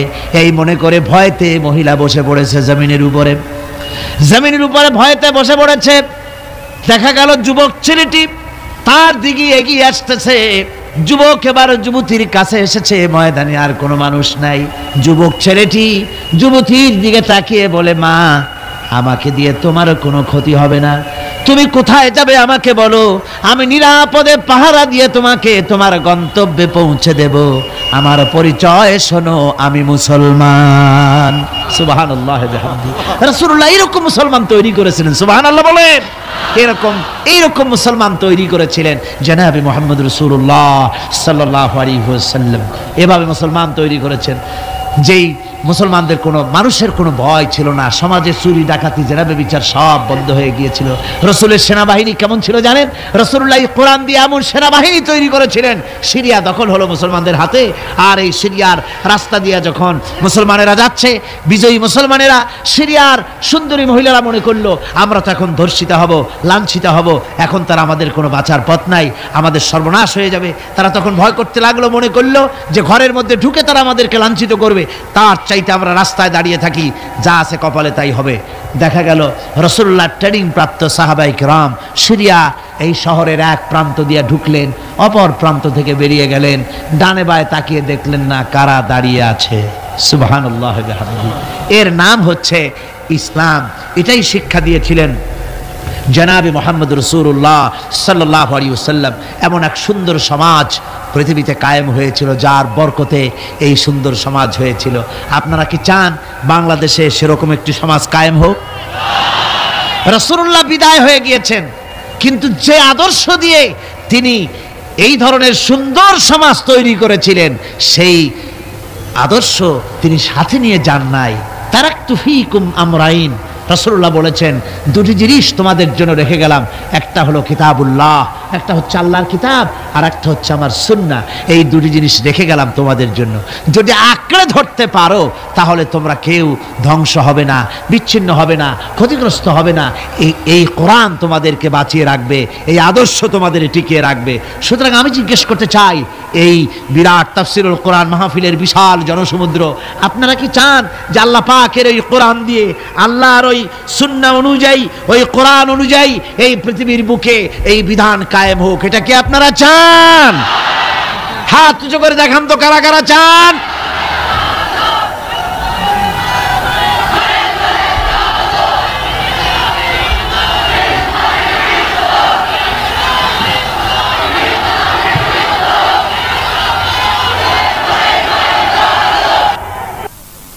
সুতরাং কোরআনে কারীমের আজকের যে জায়গা থেকে আমি আলোচনা করতেছিলাম, সেখানে পরিষ্কার কথা বলে দেওয়া হয়েছে যে পৃথিবীতে নবী আগমন এজন্য শুধু নয় যে আপনাদেরকে আমাদেরকে শুধুমাত্র কিছু জামা কাপড় আর কিছু সুন্নতের কিছু ট্রেনিং তিনি দিবেন, এতটুকু নয়। নবীর আগমন ঘটেছে একেবারে মাথার চুল, হাতের নখ কাটা থেকে শুরু করে রাষ্ট্র পরিচালনা পর্যন্ত সব শিখাবেন নবী। সব কে শিখাবেন? নবী শিখাই দিবেন সব কিছু, কোনো কিছু বাদ থাকবে না। আর মানুষের তৈরি করা মতবাদ প্রতিষ্ঠিত থাকবে না, প্রতিষ্ঠিত হবে আল্লাহর আইন। প্রতিষ্ঠিত হবে কার আইন? আল্লাহ রাব্বুল আলামিন বলছেন, হুয়াল্লাযী আরসালা রাসূলাহু বিল হুদা ওয়া দীনিল হক লিইয়ুযহিরাহু আলা দীনি কুল্লি।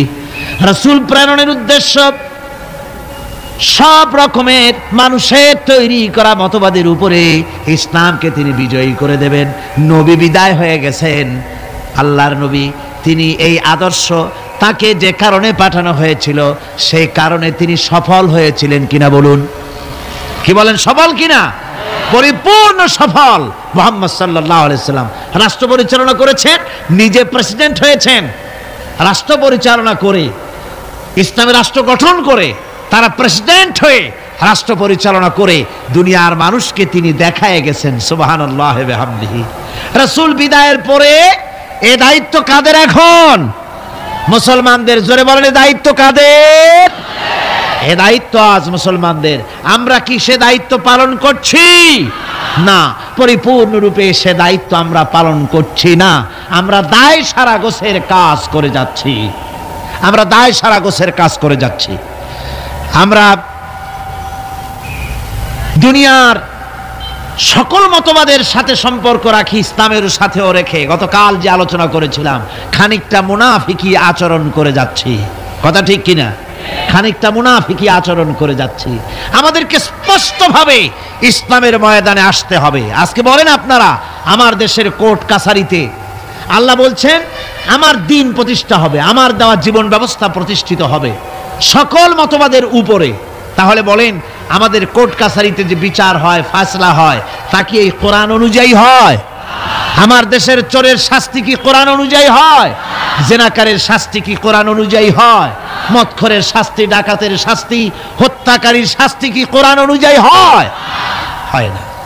আমার দেশের বিচার ফয়সালা, আমার দেশের আইন ও কানুন, আমাদের দেশের শিক্ষা ভবন, আমাদের দেশের সেক্রেটারিয়েট, আমাদের দেশের বঙ্গভবন, আমাদের দেশের কলেজ, ইউনিভার্সিটি, অফিস, আদালত, কল কারখানা, কোথাও কোরআনের পূর্ণাঙ্গ আইন মেনে চালানো হয় না। এরপরেও যদি আমরা নিজেদেরকে খাঁটি মুসলমান বলে দাবি করি, হ্যাঁ করতে পারি, মুখ যখন আছে করতে পারি, কিন্তু আল্লাহর কাছে খাঁটি মুসলমান হিসেবে বিবেচিত হব কিনা চিন্তা করার যথেষ্ট অবকাশ রয়েছে। ঠিক কিনা কর? ভেবে দেখতে হবে, ভেবে দেখতে হবে। সাহাবায়ে কেরাম কেন মার খেলেন? কেন মার খেলেন আল্লাহর পয়গম্বরেরা? চিন্তা করার কারণ আছে। যতই বলি নবীওয়ালা কাম করছি, যতই বলি জান্নাতের কাজ করছি। তাহলে জান্নাতের কাজ আপনি করছেন, নবীওয়ালা কাম করছেন, তাহলে আপনার সামনে নবীদের সামনে যেসব স্টেশন এসছে সে স্টেশন আসে না কেন? আপনি যাবেন চট্টগ্রাম থেকে ঢাকা যাওয়ার জন্য ট্রেনের টিকিট করেছেন, টিকিট করে ট্রেনে উঠেছেন, স্টেশন আসা উচিত ঢাকার দিকে আখাউড়া, তারপরে কি বলে লাকসাম, কুমিল্লা, ফেনী, এই স্টেশন যদি আসে তাহলে বোঝা যাবে ট্রেন কোথায় যাচ্ছে, ঢাকার দিকে। কিন্তু টিকিট করেছেন ঢাকার, উঠেছেন ট্রেনে, এবার স্টেশন আসতেছে শ্রীমঙ্গল, স্টেশন আসছে কুলাউড়া, স্টেশন আসতেছে ফেঞ্চুগঞ্জ, তাহলে কি কি বুঝতে হবে কোথায় যায়? একেবারে উল্টা, সিলেটের দিকে ট্রেন চালু হয়ে গেছে। কাজে আপনার কাজ যদি সত্যি নবীওয়ালা হয়, সত্যি ইসলামের উপরে ভিত্তি করে হয়, তাহলে স্টেশন আসবে আবু জাহাল, স্টেশন আসবে আবু লাহাব, আসবে উতবা, আসবে মুগিরা, আসবে হিন্দা, আসবে ওহদ, আসবে বদর, আসবে ফাতে মক্কা। যদি এই সব স্টেশন না আসে, এসব স্টেশনের পরিবর্তে আসে কমলা, আঙ্গুর, বেদানা, হাদিয়া, নজরানা, তাহলে বুঝতে হবে ট্রেন ঠিক মতো যাচ্ছে না। টিকিট করছেন ঠিক, ট্রেনে উঠছেন ঠিক, কিন্তু আপনার ইচ্ছে মতো গন্তব্যে ট্রেনটা যাচ্ছে না। আচ্ছা, এখন কি করবেন? আপনার ইচ্ছা যাবেন মদিনায়, কোথায় যাবেন? মদিনায়। গাড়িতে উঠেছেন, এবার এ গাড়ি মদিনার দিকে যাওয়ার জন্য যে সব স্টেশন আসা উচিত সে স্টেশন আসতেছে না, স্টেশন আসে উল্টা। এখন আপনি করবেন কি? স্টেশন আসতেছে মস্কো দিয়ে যাওয়ার, স্টেশন আসতেছে আমেরিকা দিকে যাবার স্টেশন। এখন আপনি কি করবেন? আপনি যদি আপনার সিটে বসে ড্রাইভারকে গালাগালি করেন তাতে কোনো ফায়দা হবে? আপনি যদি আপনার সিটে বসে রাগ করে নিজের চুল আর দাড়ি টানিয়ে টানিয়ে ছেড়েন, যাবো আমি মদিনায়, নিয়ে যায় আমারে মস্কো, কি সর্বনাশ, এ যদি রাগ করে দাড়ি চুল ছেড়েন তাতে কোনো ফায়দা হবে? তারপরে রাগ করে নিজের সিটটা যেদিকে ট্রেন যাচ্ছে ওদিক থেকে ঘুরাইয়া পিছনের দিকে দিয়ে দিলেন, তাতে কোনো লাভ হবে? কিসে লাভ হবে? লাভ হবে চেইন পুল করতে হবে, গাড়ির চেন টানতে হবে, গাড়ি ঝাঁকুনি খেয়ে দাঁড়ায় যাবে। ড্রাইভারকে বলতে হবে, বেটা এই গাড়ির 95% যাত্রী মদিনার, আর তুমি নিয়ে চলেছ গাড়িকে দিল্লির দিকে, নিয়ে চলেছ পেন্টাগনের দিকে, গাড়ি ফিরাও। যদি যাত্রীর অধিকাংশ যাত্রীদের দাবি অনুযায়ী গাড়ি যদি না ফিরায়, তাহলে 2 নম্বরের কাজ হলো যাত্রীদেরকে ইঞ্জিনে যে দখল করে আছে যে ড্রাইভার, তাকে কিকড আউট করে দিয়ে ইঞ্জিন নিজের দখলে এনে একদম মদিনার দিকে ঘুরিয়ে দেওয়া, এটাই হলো একমাত্র পথ।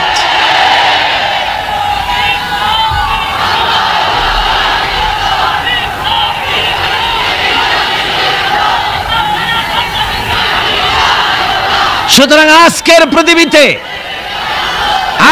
পৃথিবীতে দেশে দেশে মুসলমানের ইসলাম চায়। আমাদের দেশের শতকরা 95% মুসলমান, অথচ দেশের সরকার দেশকে আল্লাহর বিধান কোরআন অনুযায়ী না চালিয়ে কখনো বা ভারতকে খুশি করতে চান, কখনো বা আমেরিকাকে, কখনো বা ব্রিটেন ফ্রান্সকে খুশি করার জন্য অগ্রসর হচ্ছেন। এজন্য গোটা জাতির ঐক্যবদ্ধ প্রচেষ্টা চালানো দরকার। যে জন্য নবীরা এসেছেন সেই উদ্দেশ্যে নিজেকে প্রস্তুত করা। কথা বুঝতে পেরেছেন? নিজেদেরকে প্রস্তুত করতে হবে। অনুরোধ বিনুরোধে কাজ হবে না। গতকাল বললাম, একটা নাস্তিক কমিউনিস্টের প্রচার করা উঠান নামক নাটকটি, যেটা রয়েছে সম্পূর্ণ ইসলাম বিদ্বেষী, কোরআন বিদ্বেষী, ওই নাটক প্রচার করলে সরকারকে আমরা মনে করব মুনাফিকি রোগে পেয়েছে। বলছিলাম কাজ, আজকে খবর পেলাম, আমাকে একজন বলেছেন আজকের রাতেই নাকি সেই বন্ধ করা নাটক আবার চালু হয়েছে। তাহলে কি বুঝলাম? আমরা বুঝতে বাধ্য হলাম এ সরকার নিজে চলে না, ভারত চালায়। সরকার আজ ভারতের গোলামে পরিণত হওয়ার প্রচেষ্টা চালাচ্ছে। এর অবস্থা শুভ হবে না জাতির জন্য। এ অবস্থা শুভ হবে বলুন? আদৌ শুভ হবে না।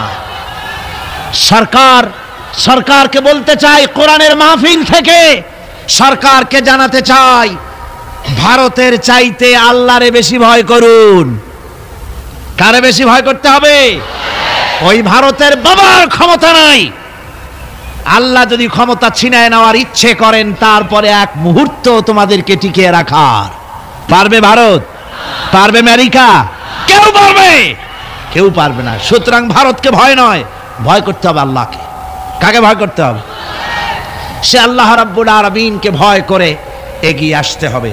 আমরা সরকারকে, যে কোনো সরকার যখনই এসেছে, কোরআনে কারীমের মাহফিল থেকে আমরা তাদেরকে সতর্ক করেছি, ঠিক না? বিগত 14 বছরের ইতিহাস, এই তাফসীরুল কোরআন মাহফিলের 14 বছরের ইতিহাস, হাজার হাজার অডিও ভিডিও ক্যাসেট সাক্ষী। কোরআনে কারীমের আলোকে সরকারকে আমরা গঠনমূলক সমালোচনা করেছি। আমরা কখনো ডিস্ট্রাকটিভ সমালোচনা করি নাই, কনস্ট্রাকটিভ সমালোচনা করেছি, ঠিক না? আমরা চাই যারা ক্ষমতায় আছে তারা ইসলামের বিধান অনুযায়ী, দেশের শতকরা 95% জনতার মন মানসিকতা অনুযায়ী দেশ পরিচালনা করুন। যদি না পারেন, ব্যর্থ হন, তাহলে অশান্তি, আল্লাহর গজব অপেক্ষা করছে। যে গজবে অতীতের লোকেরা ভুগেছে, সেই গজবও অপেক্ষা করছে, ঠিক কিনা? কোরআনে কারীমের এত বড় বিশাল মাহফিল, এই মাহফিলে শরীক হতে পেরে আমরা ধন্য। আমরা আল্লাহর কাছে শুকর আদায় করি, সকলে বলি আলহামদুলিল্লাহ। মহব্বতের সাথে জোরে সোরে সবাই পড়েন আলহামদুলিল্লাহ। কোরআনে কারীমের আলোচনা শোনার জন্য আপনারা যেভাবে এসেছেন, আগামীকালও এবং আরো কয়দিন আছে? 3 দিন। একদিন একদিন করে নেয়ামতের দিনগুলি ফুরিয়ে যাচ্ছে। আপনারা আপনাদের বন্ধু বান্ধবদের সকলকে দাওয়াত দিয়ে নিয়ে আসবেন। এ মাহফিল এমনই এক বরকতপূর্ণ মাহফিল যে বাংলাদেশের অনেকগুলি জেলা থেকে এই শীতের প্রচণ্ডতা উপেক্ষা করে, পকেটের পয়সা খরচ করে কোরআনে কারীমের এই তাফসীর শোনার জন্য এ মাহফিলে হাজির হয়। সবাই বলেন আলহামদুলিল্লাহ। এই বরকত থেকে মাহরুম হবেন না। আপনারা সবাইকে ডেকে ডেকে নিয়ে আসবেন। আর আসার সময় আপনারা বাসে, ট্রাকে অথবা পায়ে হেঁটে যেমনি আসবেন, আসার সময় মিছিল করে করে আসবেন, যাওয়ার সময় মিছিলের আকারে যাবেন, যাতে করে যারা হিংসুক আছে, এই মাহফিল যাদের বরদাস্ত হয় না, তারা কিন্তু সুযোগ পেলে ফাঁকে ফোঁকে আঘাত হানতে পারে। গত বছর, তার আগের বছর এসব দুষ্টামি তারা করেছে, ঠিক কিনা? ওদের চরিত্র বিশ্বাস করা যায় না। নিজেরা নিজেরা মারামারি করে অন্যের উপরে দোষটা চাপায় দেয়। ও, তাহলে আমার আর কিছু বলা লাগবে না, বুঝিয়ে ফেলছেন? মাশাআল্লাহ। আমি আপনাদের খেদমতে আরজ করছি যে এদের চরিত্রই এইটা, এদের চরিত্রই এটি। সুতরাং আপনারা যাবেন মিছিল সহকারে। কি সহকারে যাবেন? আসবেনও মিছিল সহকারে, যাবেনও মিছিল সহকারে।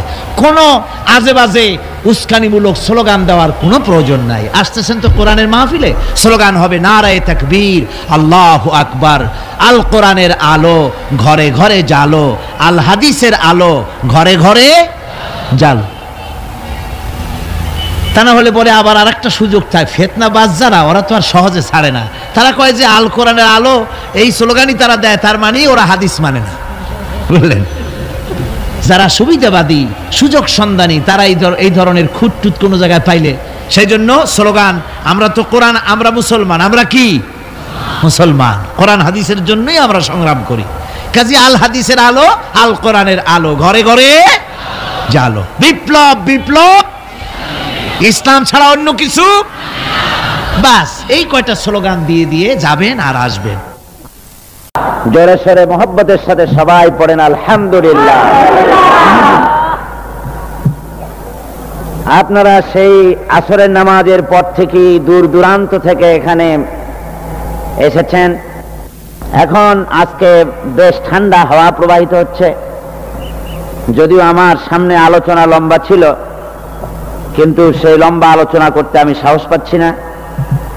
আমি সংক্ষেপে আজকের আলোচনা সেরে দেব ইনশাআল্লাহ। আজকে সূরাতুল ফুরকান যেখান থেকে আমরা আলোচনা করেছি গত 3 দিন, সেই আলোচনা আপনাদের সামনে আজকে করা হচ্ছে এর 3য় রুকু থেকে। এই আলোচনার ভেতরে একটি ধারাবাহিকতা কাজ করেছে। আজকে যেখান থেকে আমরা আলোচনা করব এখানেও সেই প্রথম দিন যে কথা আমি বলেছি, আবহমান কাল থেকে শুরু করে ইসলামের বিরুদ্ধে, কোরআনের বিরুদ্ধে, রাসূলের বিরুদ্ধে, তাওহীদের বিরুদ্ধে বিভিন্ন রকমের সন্দেহ, সংশয় ইত্যাদি সব সময় সৃষ্টি করে রাখা হতো এবং কাফেরেরা নতুন নতুন ধরনের অনেক কথাবার্তা তারা বলতো, যে সমস্ত কথা আসলেই কোনো যুক্তির ধোপে টেকে না। এসব কথা বলে তাদের মূল উদ্দেশ্য ছিল জনগণকে কোরআন থেকে, ইসলাম থেকে, রাসূল থেকে, তাওহীদ থেকে দূরে সরিয়ে রাখা। কিন্তু তাদের এই হাজারো প্রচেষ্টা কোনো কাজে লাগেনি। আল্লাহ পাক তার দ্বীনকে, তার কোরআনকে চালু রেখেছেন। আজকে যেখান থেকে আমরা আলোচনা শুরু করব সেখানে ওই কথাগুলি বিধৃত হয়েছে। আমরা শয়তানের ওয়াসওয়াসা থেকে আল্লাহর কাছে পানাহ চেয়ে নিয়ে তারপরে শুরু করতে চাই। সবাই পড়েন আমার সাথে, আউযু বিল্লাহি মিনাশ শাইতানির রাজীম, বিসমিল্লাহির রাহমানির রাহিম। وقال الذين لا يرجون لقاءنا لولا أنزل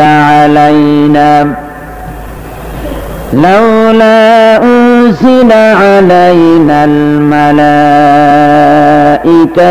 أو نرى ربنا لقد استكبروا في أنفسهم وعتوا عتوا كبيرا يوم يرون الملائكة لا بشرى يومئذ للمجرمين ويقولون حجرا محجورا صدق الله العظيم। এখানে আল্লাহ পাক বলছেন, যে সমস্ত লোক আমার সঙ্গে, আমার সম্মুখে উপস্থিত হওয়ার শঙ্কা বোধ করে না, অর্থাৎ কিয়ামতের দিন আমার সামনে আসতে হবে, আমার সামনে উপস্থিত হতে হবে, এ ব্যাপারে যাদের ভয় নাই, তারা বলে লাউলা উনজিলা আলাইনাল মালাইকা, আমাদের কাছে কেন ফেরেশতা পাঠানো হয় না, আও নারা রব্বানা, নতুবা নয়তো আমরা আল্লাহকে, আমাদের রবকে আমরা দেখতে চাই। লাকাদ ইস্তাকবারু ফি আনফুসিহিম, তারা তাদের মনের ভেতরে একটা দাম্ভিকতা পোষণ করতেছিল। ওয়া আতাউ উতুওয়ান কাবীরা, আর এরা বিদ্রোহ এবং অবাধ্যতার সীমা লঙ্ঘন করেছিল। একথার দ্বারা এটা বলা হচ্ছে যে অবিশ্বাসীদের একটি বক্তব্য ছিল এই, যে আল্লাহ পাক যদি বাস্তবিকই মানুষের কাছে কোনো হেদায়েতের বাণী শোনাতে চান, তাহলে শুধু রসুলের কাছে ফেরেশতা পাঠাবেন, এটা কেমন কথা? আমাদের সকলের কাছে ফেরেশতা আসা উচিত। আর এই ফেরেশতারা প্রত্যেকের বাড়ি বাড়ি গিয়ে বলা উচিত যে তোমাদের আল্লাহর পক্ষ থেকে তোমাদের জন্য এই হেদায়েত, এরকম বাড়ি বাড়ি ফেরেশতা যাওয়া দরকার। অথবা বিরাট জনসমাবেশ করে সেখানে ফেরেশতারা দাঁড়ায় বক্তব্য রাখবে, আল্লাহর কথা বলবে যে আল্লাহর এই হেদায়েত এসেছে। আর এটা যদি না হয় তাহলে রব যিনি, তিনি আসুন, তিনি আমাদের সামনে এসে কথা বলুন, আমরা রবকে দেখতে চাই। এইভাবে তারা বলতো। সূরা আনআমে আল্লাহ রাব্বুল আলামিন বলেছেন যে এইভাবে করে যখনই কোনো আয়াত নাজিল হতো তখন তারা বলতো ক্বালু লান নুমিনা হাত্তা নুতা মিসলা মা উতিয়া রাসূলুল্লাহ, আমরা ততক্ষণ পর্যন্ত এই সমস্ত কথা বিশ্বাস করব না যতক্ষণ পর্যন্ত রাসূলুল্লাহর কাছে যে জিনিস পাঠানো হয়েছে তা আমাদের কাছে পাঠানো না হয়। অর্থাৎ আল্লাহ নিজেই আসবেন এবং আল্লাহ নিজে এসে বলবেন যে বান্দারা তোমাদের নিকট আমার আবেদন এইভাবে আল্লাহ এসে নিজেই আমাদের সামনে এই ধরনের কথা বলা দরকার। অবিশ্বাসীদের এই সমস্ত কথার জবাবে আল্লাহ রাব্বুল আলামিন বলছেন ওয়ালাউ নাযালনা আলাইকা কিতাবান ফি কিরতাসিন ফালামাসুহু বিআইদিহিম, আল্লাহ রাব্বুল আলামিন বলেন আমি যদি আপনার প্রতি ওহীর আকারে কিতাব নাজিল না করে যদি কাগজে লেখা কোরআন শরীফ কাগজে লেখা কিতাব যদি নাজিল করে দিতাম, এমনকি তারা যদি তা স্পর্শ করেও দেখত, তাহলে তারা কি বলতো? লাকালাল্লাযীনা কাফারু ইন হাযা ইল্লা সিহরুম মুবিন, ওরা স্পর্শ করে এই কিতাবকে তারপরে বলতো যে এটা হচ্ছে একটা স্পষ্ট জাদু, তারা এটাকে জাদু বলে ঘোষণা করে দিত। সুতরাং এই সমস্ত কথা বলে তারা আসলে কোরআন থেকে নিজেরাও দূরে থাকতে চায় এবং অন্যদেরকেও দূরে রাখতে চায়। তারা বলে,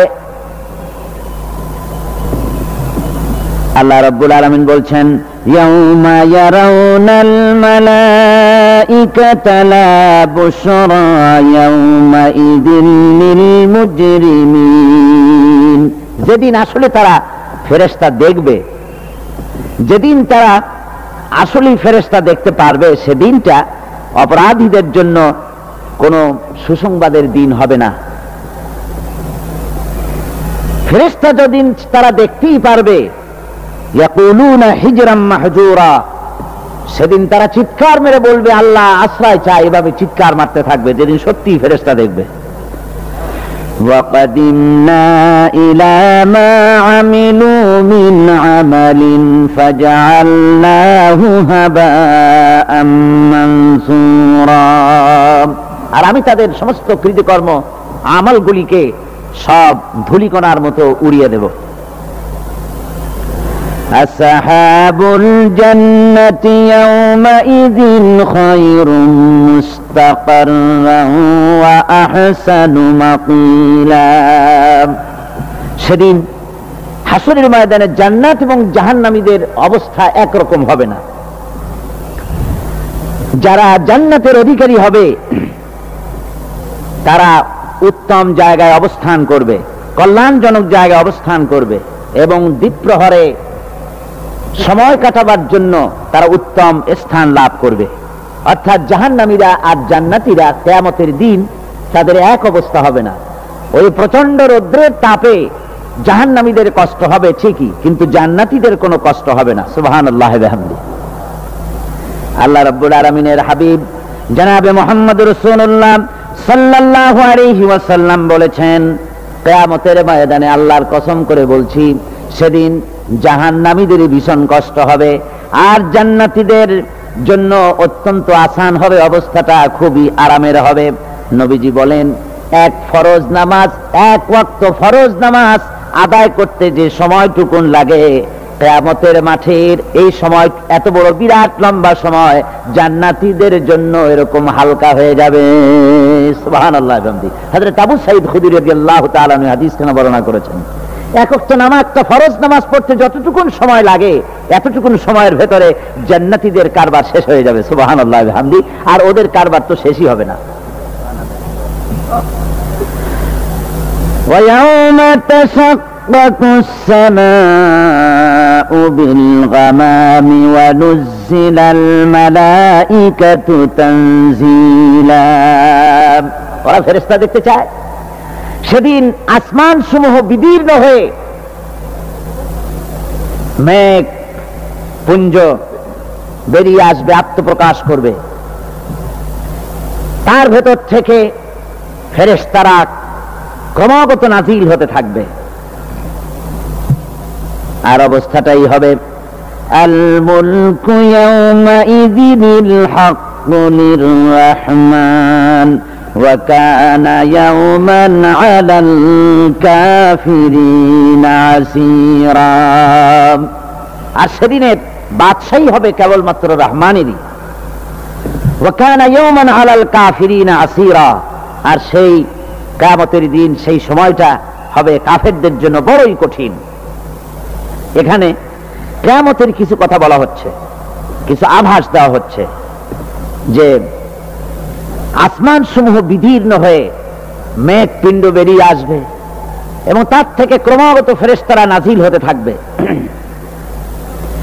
আল্লাহর হাবিব বলেছেন, কেউ যদি কিয়ামতের দৃশ্য দেখতে চায় সেজন্য সূরা ইজা শামসু কুবিরাত ওয়া ইজা সামাউন ফাতারাত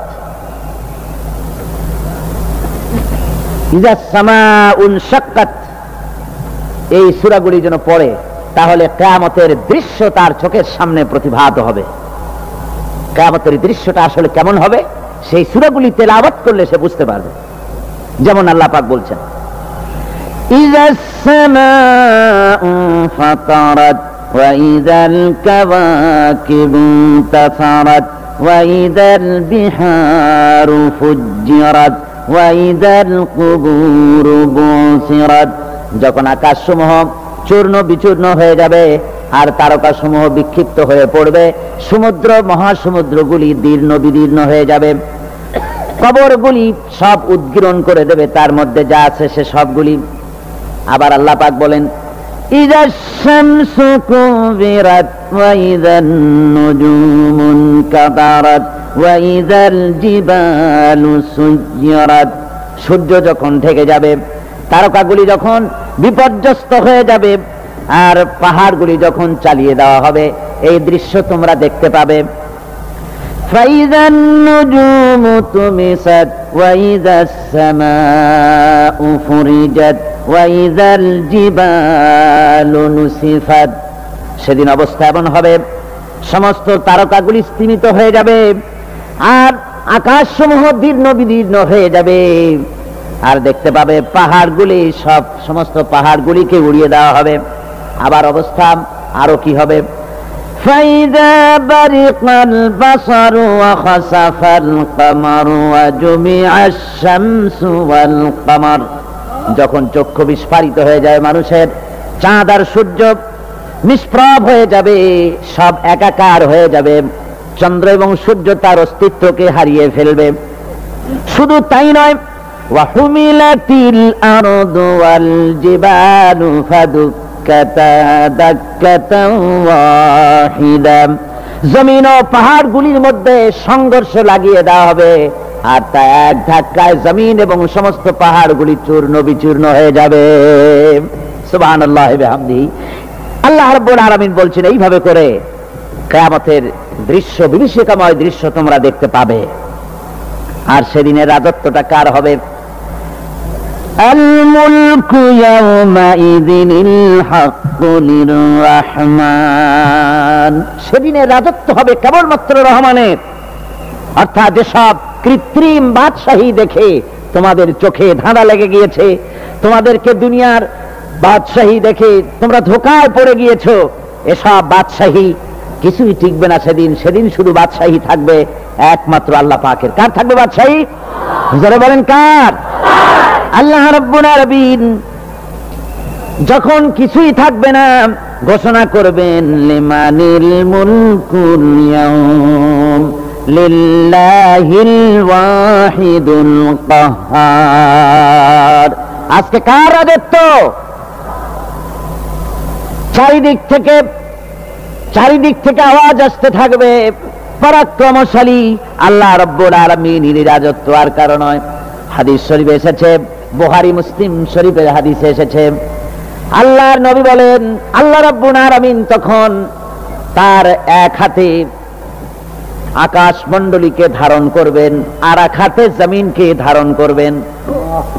আকাশ মণ্ডলী এক হাতে, জমিন এক হাতে। এভাবে আল্লাহ রাব্বুল আলামিন বলবেন, আইনাল জাব্বারুন আইনাল মুতাকাব্বিরুন। কোথায় সেই স্বৈরাচারীরা, কোথায় সেই দুর্বিনীত অহংকারী স্বৈরাচার যারা আমার জমিনের উপরে, আমার মানুষের উপরে রাজত্ব চালিয়েছে, তারা আজকে কোথায়? কোথায় সেই অহংকারীরা? আল্লাহ পাক সেদিন যে বলবেন, সেদিন তো বলবেন, কিন্তু দুনিয়ার মাঝেও স্বৈরাচার যারা, অহংকারী যারা, তাদের শাস্তি পৃথিবীর বুকেও দেন, আর সেদিন তো দিবেনি। কত স্বৈরাচার আমরা দেখলাম, কত অহংকারী দেখলাম, যাদের তর্জনী হেননে লক্ষ কোটি কোটি মানুষ উঠত আর বসত। তাদের জিল্লাতির সঙ্গে আল্লাহ রাব্বুল আলামিন কতজনকে বিদায় করে দিলেন। ফুলের মালা নিয়ে কুলাতে পারে নাই, পা থেকে শুরু করে গলা পর্যন্ত ফুলের মালা দিয়া ডুবাই দিল ভক্তরা। আবার আল্লাহ রাব্বুল আলামিন এমন শাস্তি দিলেন, ফুলের মালার পরিবর্তে জুতার মালা নিয়ে জেলের মধ্যে ঢুকাইয়া দিলেন। ঠিক কিনা গান? অহংকারী আর স্বৈরাচার যারা হয়, আল্লাহ পাক এভাবে তাদের দৃষ্টান্ত দেখিয়ে দেন। আমরা কত দেখলাম, 9 বছরের রাজা, 10 বছরের সাজা। পৃথিবীর বুকে যারা অহংকার করে, যারা স্বৈরাচার হয়, আল্লাহর আইনকে যারা বৃদ্ধাঙ্গুষ্টি প্রদর্শন করে, আল্লাহ পাক তাদের জমিনেও দেখান। এখানে চূড়ান্ত ফয়সালা আল্লাহ করেন না, আসল ফয়সালার জায়গা তো আছেই, তবে এখানে নমুনা দেখায় দেন। কিন্তু মুশকিল হচ্ছে, ইতিহাসের সবচাইতে বড় শিক্ষা হলো, ইতিহাস থেকে মানুষেরা শিক্ষা গ্রহণ করে না। একজনে যে কাম করে বিপদে পড়ে, আর একজন এসে আবার সেই পথেই অগ্রসর হয়, নিশ্চিত মৃত্যুর পথে। আমার বন্ধুগণ, আল্লাহ পাক বলছেন, সেই দিন আমার রাজত্ব হবে, আর কারো রাজত্ব হবে না। وَكَانَ يَوْمًا عَلَى الْكَافِرِينَ عَسِيرًا। আর ওই দিনটা, ওই কিয়ামতের দিন হবে কাফেরদের জন্য সবচাইতে কঠিন। সবচাইতে কঠিন হবে কাদের জন্য? কাফেরদের জন্য। কাফের কারা? কাফের হচ্ছে তারা যারা নাকি আল্লাহর আইনকে অস্বীকার করেছে, আল্লাহকে অস্বীকার করেছে, আল্লাহর আইনকে অস্বীকার করেছে। ওরা কি? কাফের। কুফর শব্দের অর্থ হচ্ছে গোপন করা। এই জন্য অন্ধকার রাতকে আরবিতে কাফের বলা হয়েছে, অর্থাৎ যা সব জিনিসকে অন্ধকার দিয়ে ঢেকে দেয়। তো কুফর হচ্ছে সেই জিনিস যা মহাসত্যকে ঢেকে দেয়, সত্যকে, মহাসত্যকে ঢেকে দেয় যে জিনিস, সেটাকে কুফর বলা হয়। আর এই কাফের অন্ধকারে ঘুরে মরে, সে কোন আলোর খোঁজ পায় না। আল্লাহ রাব্বুল আলামিন বলেন, কাফেরদের কথা এখন শোনাচ্ছেন আল্লাহ পাক, والذين كفروا أولياؤهم الطاغوت يخرجونهم من النور إلى الظلمات। যারা কাফের, যারা কুফরি অবলম্বন করেছে, তাদের সাহায্যকারী আর পৃষ্ঠপোষক হচ্ছে তাগুত। তাগুত বলা হয় সেই শক্তিকে, যে শক্তি শুধু নিজেই আল্লাহর আইন অমান্য করে বসে থাকে না, বরং অন্যদেরকে আল্লাহর আইন অমান্য করতে বাধ্য করে। ওদেরকে আরবিতে কি বলা হয়? তাগুত বলা হয়। আর এই তাগুতি শক্তি, এই তাগুত হয় তার সাহায্যকারী, যা তাকে আলো থেকে টেনে অন্ধকারের ভেতরে নিয়ে যায়। আর কাফের হচ্ছে আল্লাহ পাকের ভাষায়, অর্থাৎ কোরআনের ভাষায়, কাফের হচ্ছে সবচাইতে নিকৃষ্ট প্রাণী, সবচাইতে নিকৃষ্ট জীব।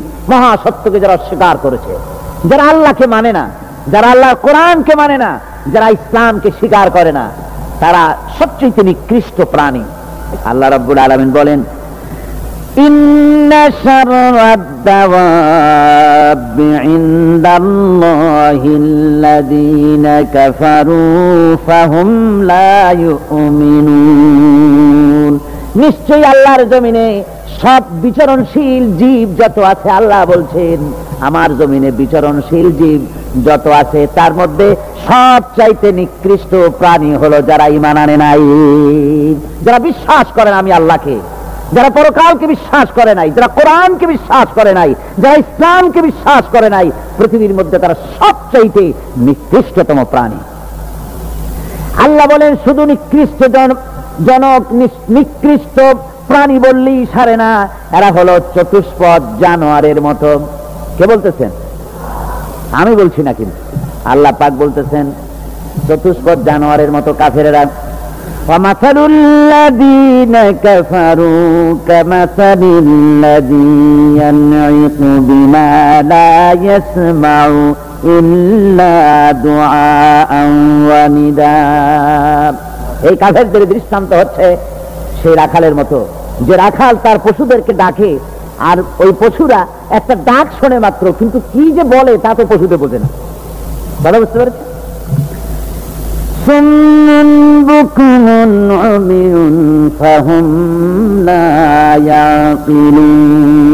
এরা বোবা, এরা বধির, এরা অন্ধ, এ কারণেই কোনো কথা বোঝে না। এরা চতুষ্পদ জানোয়ারের চাইতেও নিকৃষ্ট। যাদেরকে আমি, আল্লাহ বলেন, যাদেরকে আমি চোখ দিলাম, চোখ থাকতে হক দেখলো না, সব দেখলো। হক দেখে নাই চোখ দিয়া, এই চোখ দিয়া সব দেখলো। নারীর সৌন্দর্য উপভোগ করলো, আর নারীর অঙ্গ প্রত্যঙ্গ নিয়ে নানা ধরনের গল্প লিখলো, কবিতা লিখলো, কিন্তু এই সৌন্দর্য যিনি দিলেন তারেও চিনল না। একদা সুখদায়ক প্রমোদা বদন, দর্শন করি বম ঝরিল নয়ন।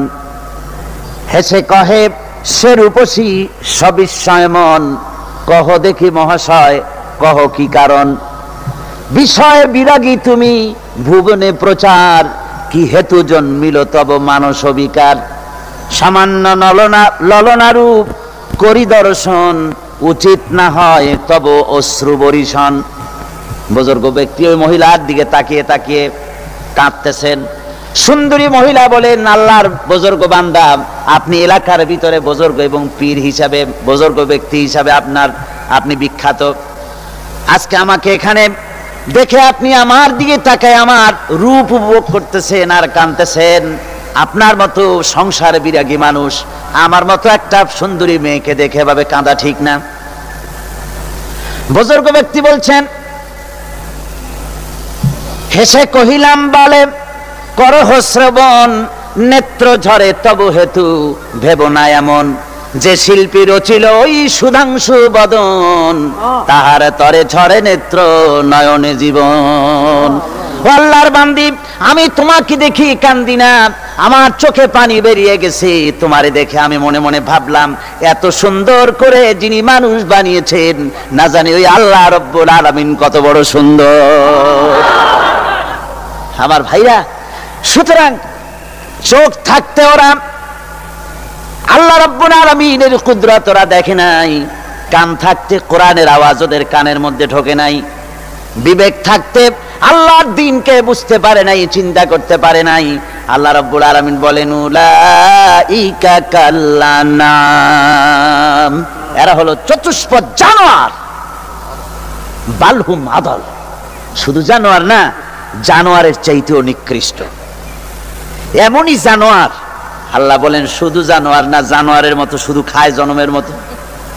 ওয়াল্লাযীনা কাফারু ইয়াতামাত্তাউনা ওয়া ইয়াকুলুনা কামা তাকুলুল আনআম।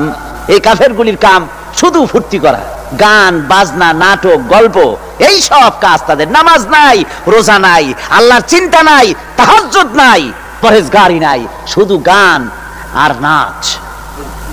দেখেন না ফুর্তি। এই যে 1 জানুয়ারি রাত 12টার সময় আমার ঘুম ভেঙে গেল, এই যেখানে আমি ছিলাম, বিকট আওয়াজ। আমি মনে করলাম পাশের বাড়ি বুঝি ডাকাত পড়ছে।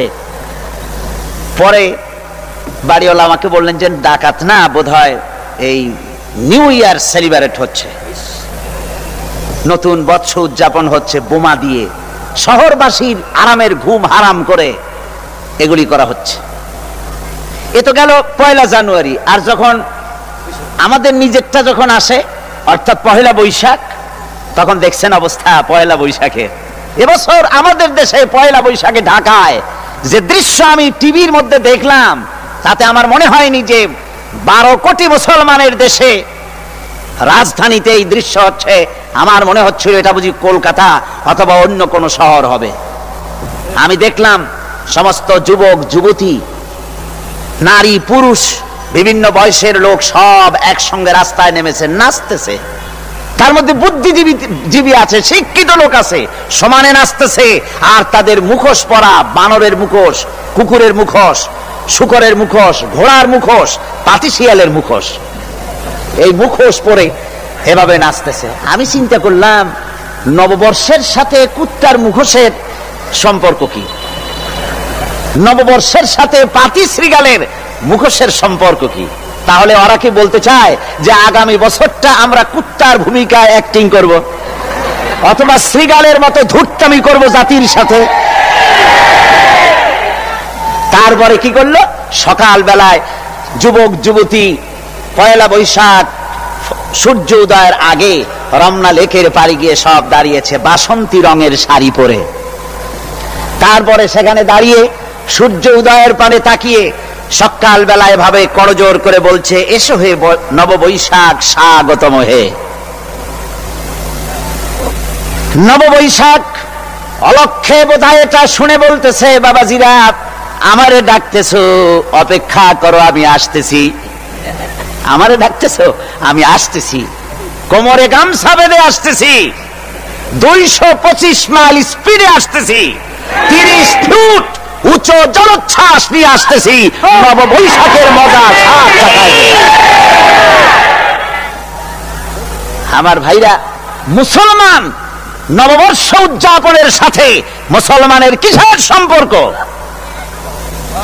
মুসলমান যদি এই দিন উদযাপনই করে তাহলে তাকে করতে হবে ফজরের নামাজ পড়বে।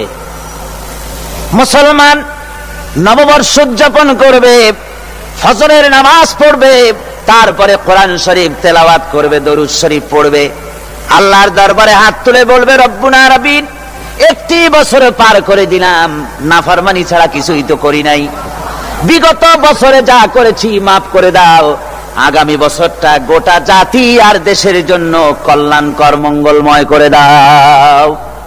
এটাই তো বলা উচিত ছিল নাকি বলে? তা না করে, তা না বলে, বৈশাখের পরিচালককে না ডেকে সরাসরি বৈশাখকে আহ্বান করা হয়েছে। আর বৈশাখ আহ্বান করার মজা জনমের মতো দেখাই দিয়েছে।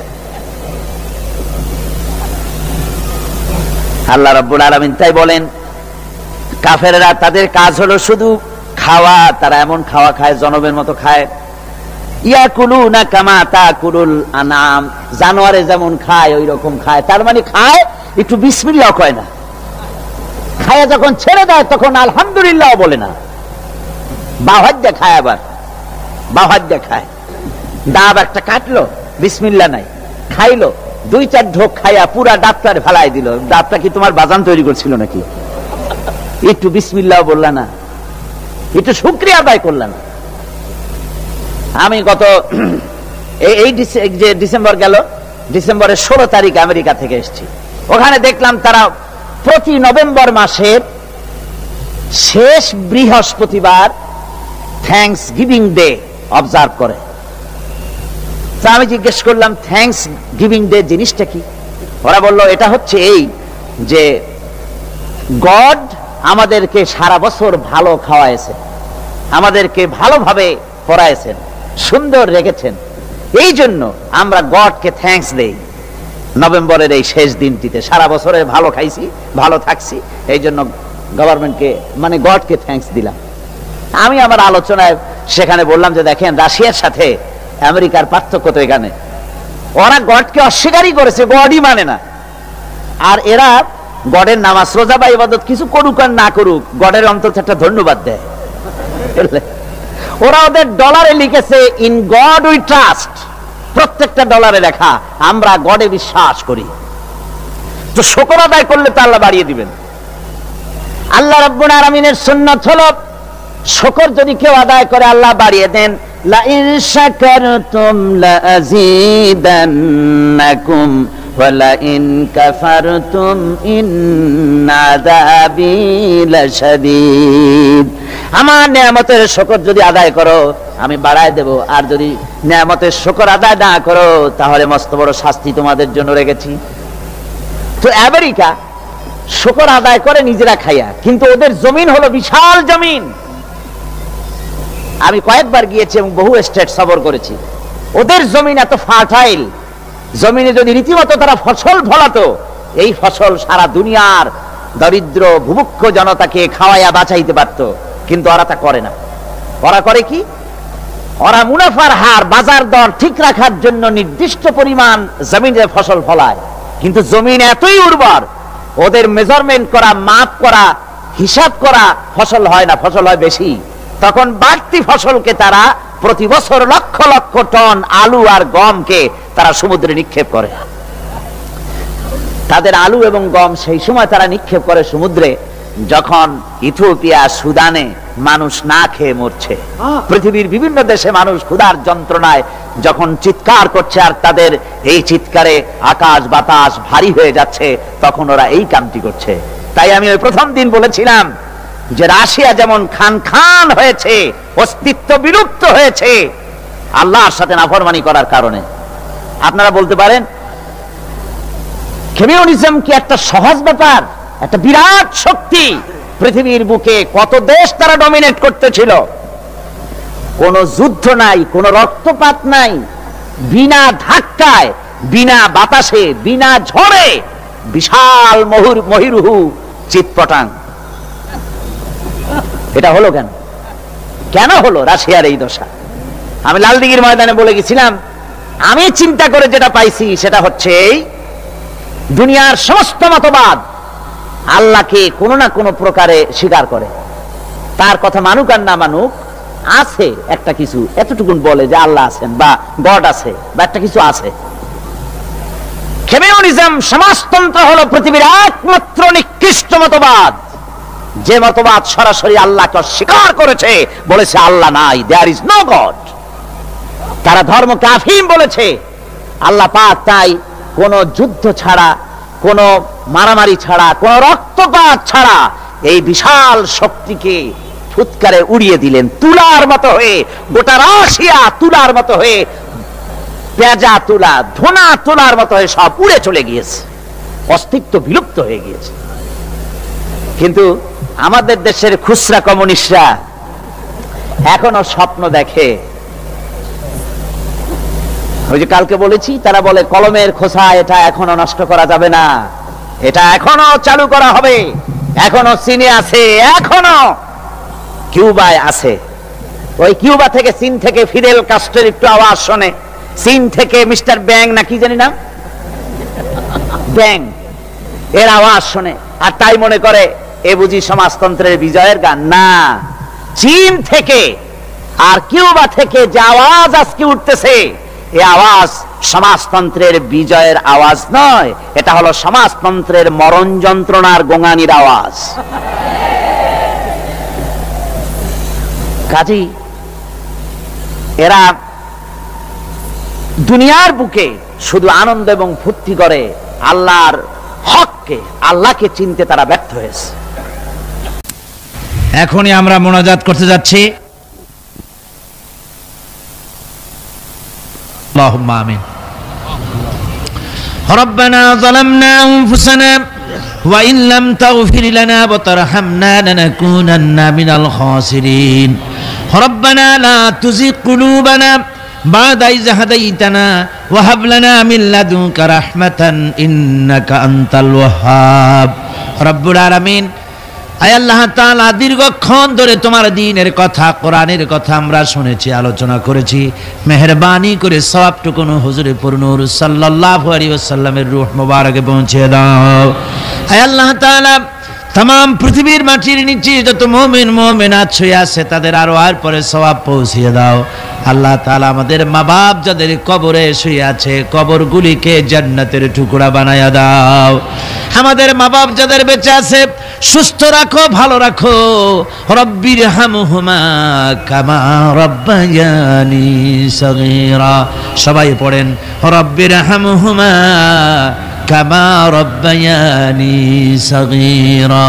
হায় আল্লাহ তাআলা, সারা জীবন গুনাহ করে করে আমরা আমাদের জীবনকে বরবাদ করে দিয়েছি। আল্লাহ তুমি দয়া করে আমাদের জিন্দেগির সকল গুনাহ খাতা মাফ করে দাও। হায় আল্লাহ, কোরআন দিয়ে জীবন গড়ার তৌফিক দান করে দাও। এই মাহফিল বাকি 3 দিন যেন চলতে পারে সুন্দরভাবে, তুমি মেহেরবানি করে গাইবি মদদ দিয়ে দিও। হায় আল্লাহ তাআলা, এ মাহফিল করতে গিয়ে সমাজ কল্যাণ পরিষদ এ মাহফিল করতে গিয়ে বড়ই ঋণগ্রস্ত হয়ে পড়েছে। তুমি জানো আল্লাহ, তুমি তোমার বিত্তশালী বান্দাদের, তোমার সকল বান্দাদের দিলের মধ্যে এই কর্তৃপক্ষের সাহায্য করার জন্য মনের ভিতরে মহব্বত পয়দা করে দাও, সকলকে দেওয়ার মতো তৌফিক দাও। আর এই দানটা কিয়ামতের দিন নাজাতের জরিয়া বানিয়ে দিও আল্লাহ রাব্বুনা রাব্বিন। এই মাহফিলে যত মা বোনেরা কষ্ট করে প্রতিদিন আসতেছেন, আয় আল্লাহ তুমি মেহেরবানি করে মা বোনদের প্রতি রহমত নাজিল করো। আয় আল্লাহ, দেশ বিদেশ থেকে যত লোক এসেছে সকলের উপরে রহমত নাজিল করো। আমাদেরকে কোরআন বোঝার তৌফিক দাও, কোরআন অনুযায়ী জীবন পরিচালনার তৌফিক দান করে দাও। রব্বানা তাকাব্বাল মিন্না ইন্নাকা আনতাস সামিউল আলিম ওয়া তুব আলাইনা ইন্নাকা আনতাত তাওয়াবুর রহিম। আয় আল্লাহ তাআলা, অনেকে দোয়া চেয়েছে, অনেকে কষ্ট নিয়ে বিপদ নিয়ে আসে, মনে এই বিশ্বাস নিয়ে যে কোরআনের মাহফিলে দোয়া কবুল হয়ে যাবে, এই নিয়ত করে বান্দারা আসে। আল্লাহ, কোনো বান্দা যেন মাহরুম হয়ে না যায়, তোমার রহমত দিয়া প্রত্যেকের ঝুলি তুমি মালামাল করে দিও। সুবহান রাব্বিকা রাব্বিল ইজ্জাতি আম্মা ইয়াসিফুন ওয়া সালামুন আলাল মুরসালিন আলহামদুলিল্লাহি রাব্বিল আলামিন। ওয়াজআল আখিরা কালিমাতিনা ইনদাল মাউত লা ইলাহা ইল্লাল্লাহু মুহাম্মাদুর রাসূলুল্লাহ। আসসালামু আলাইকুম।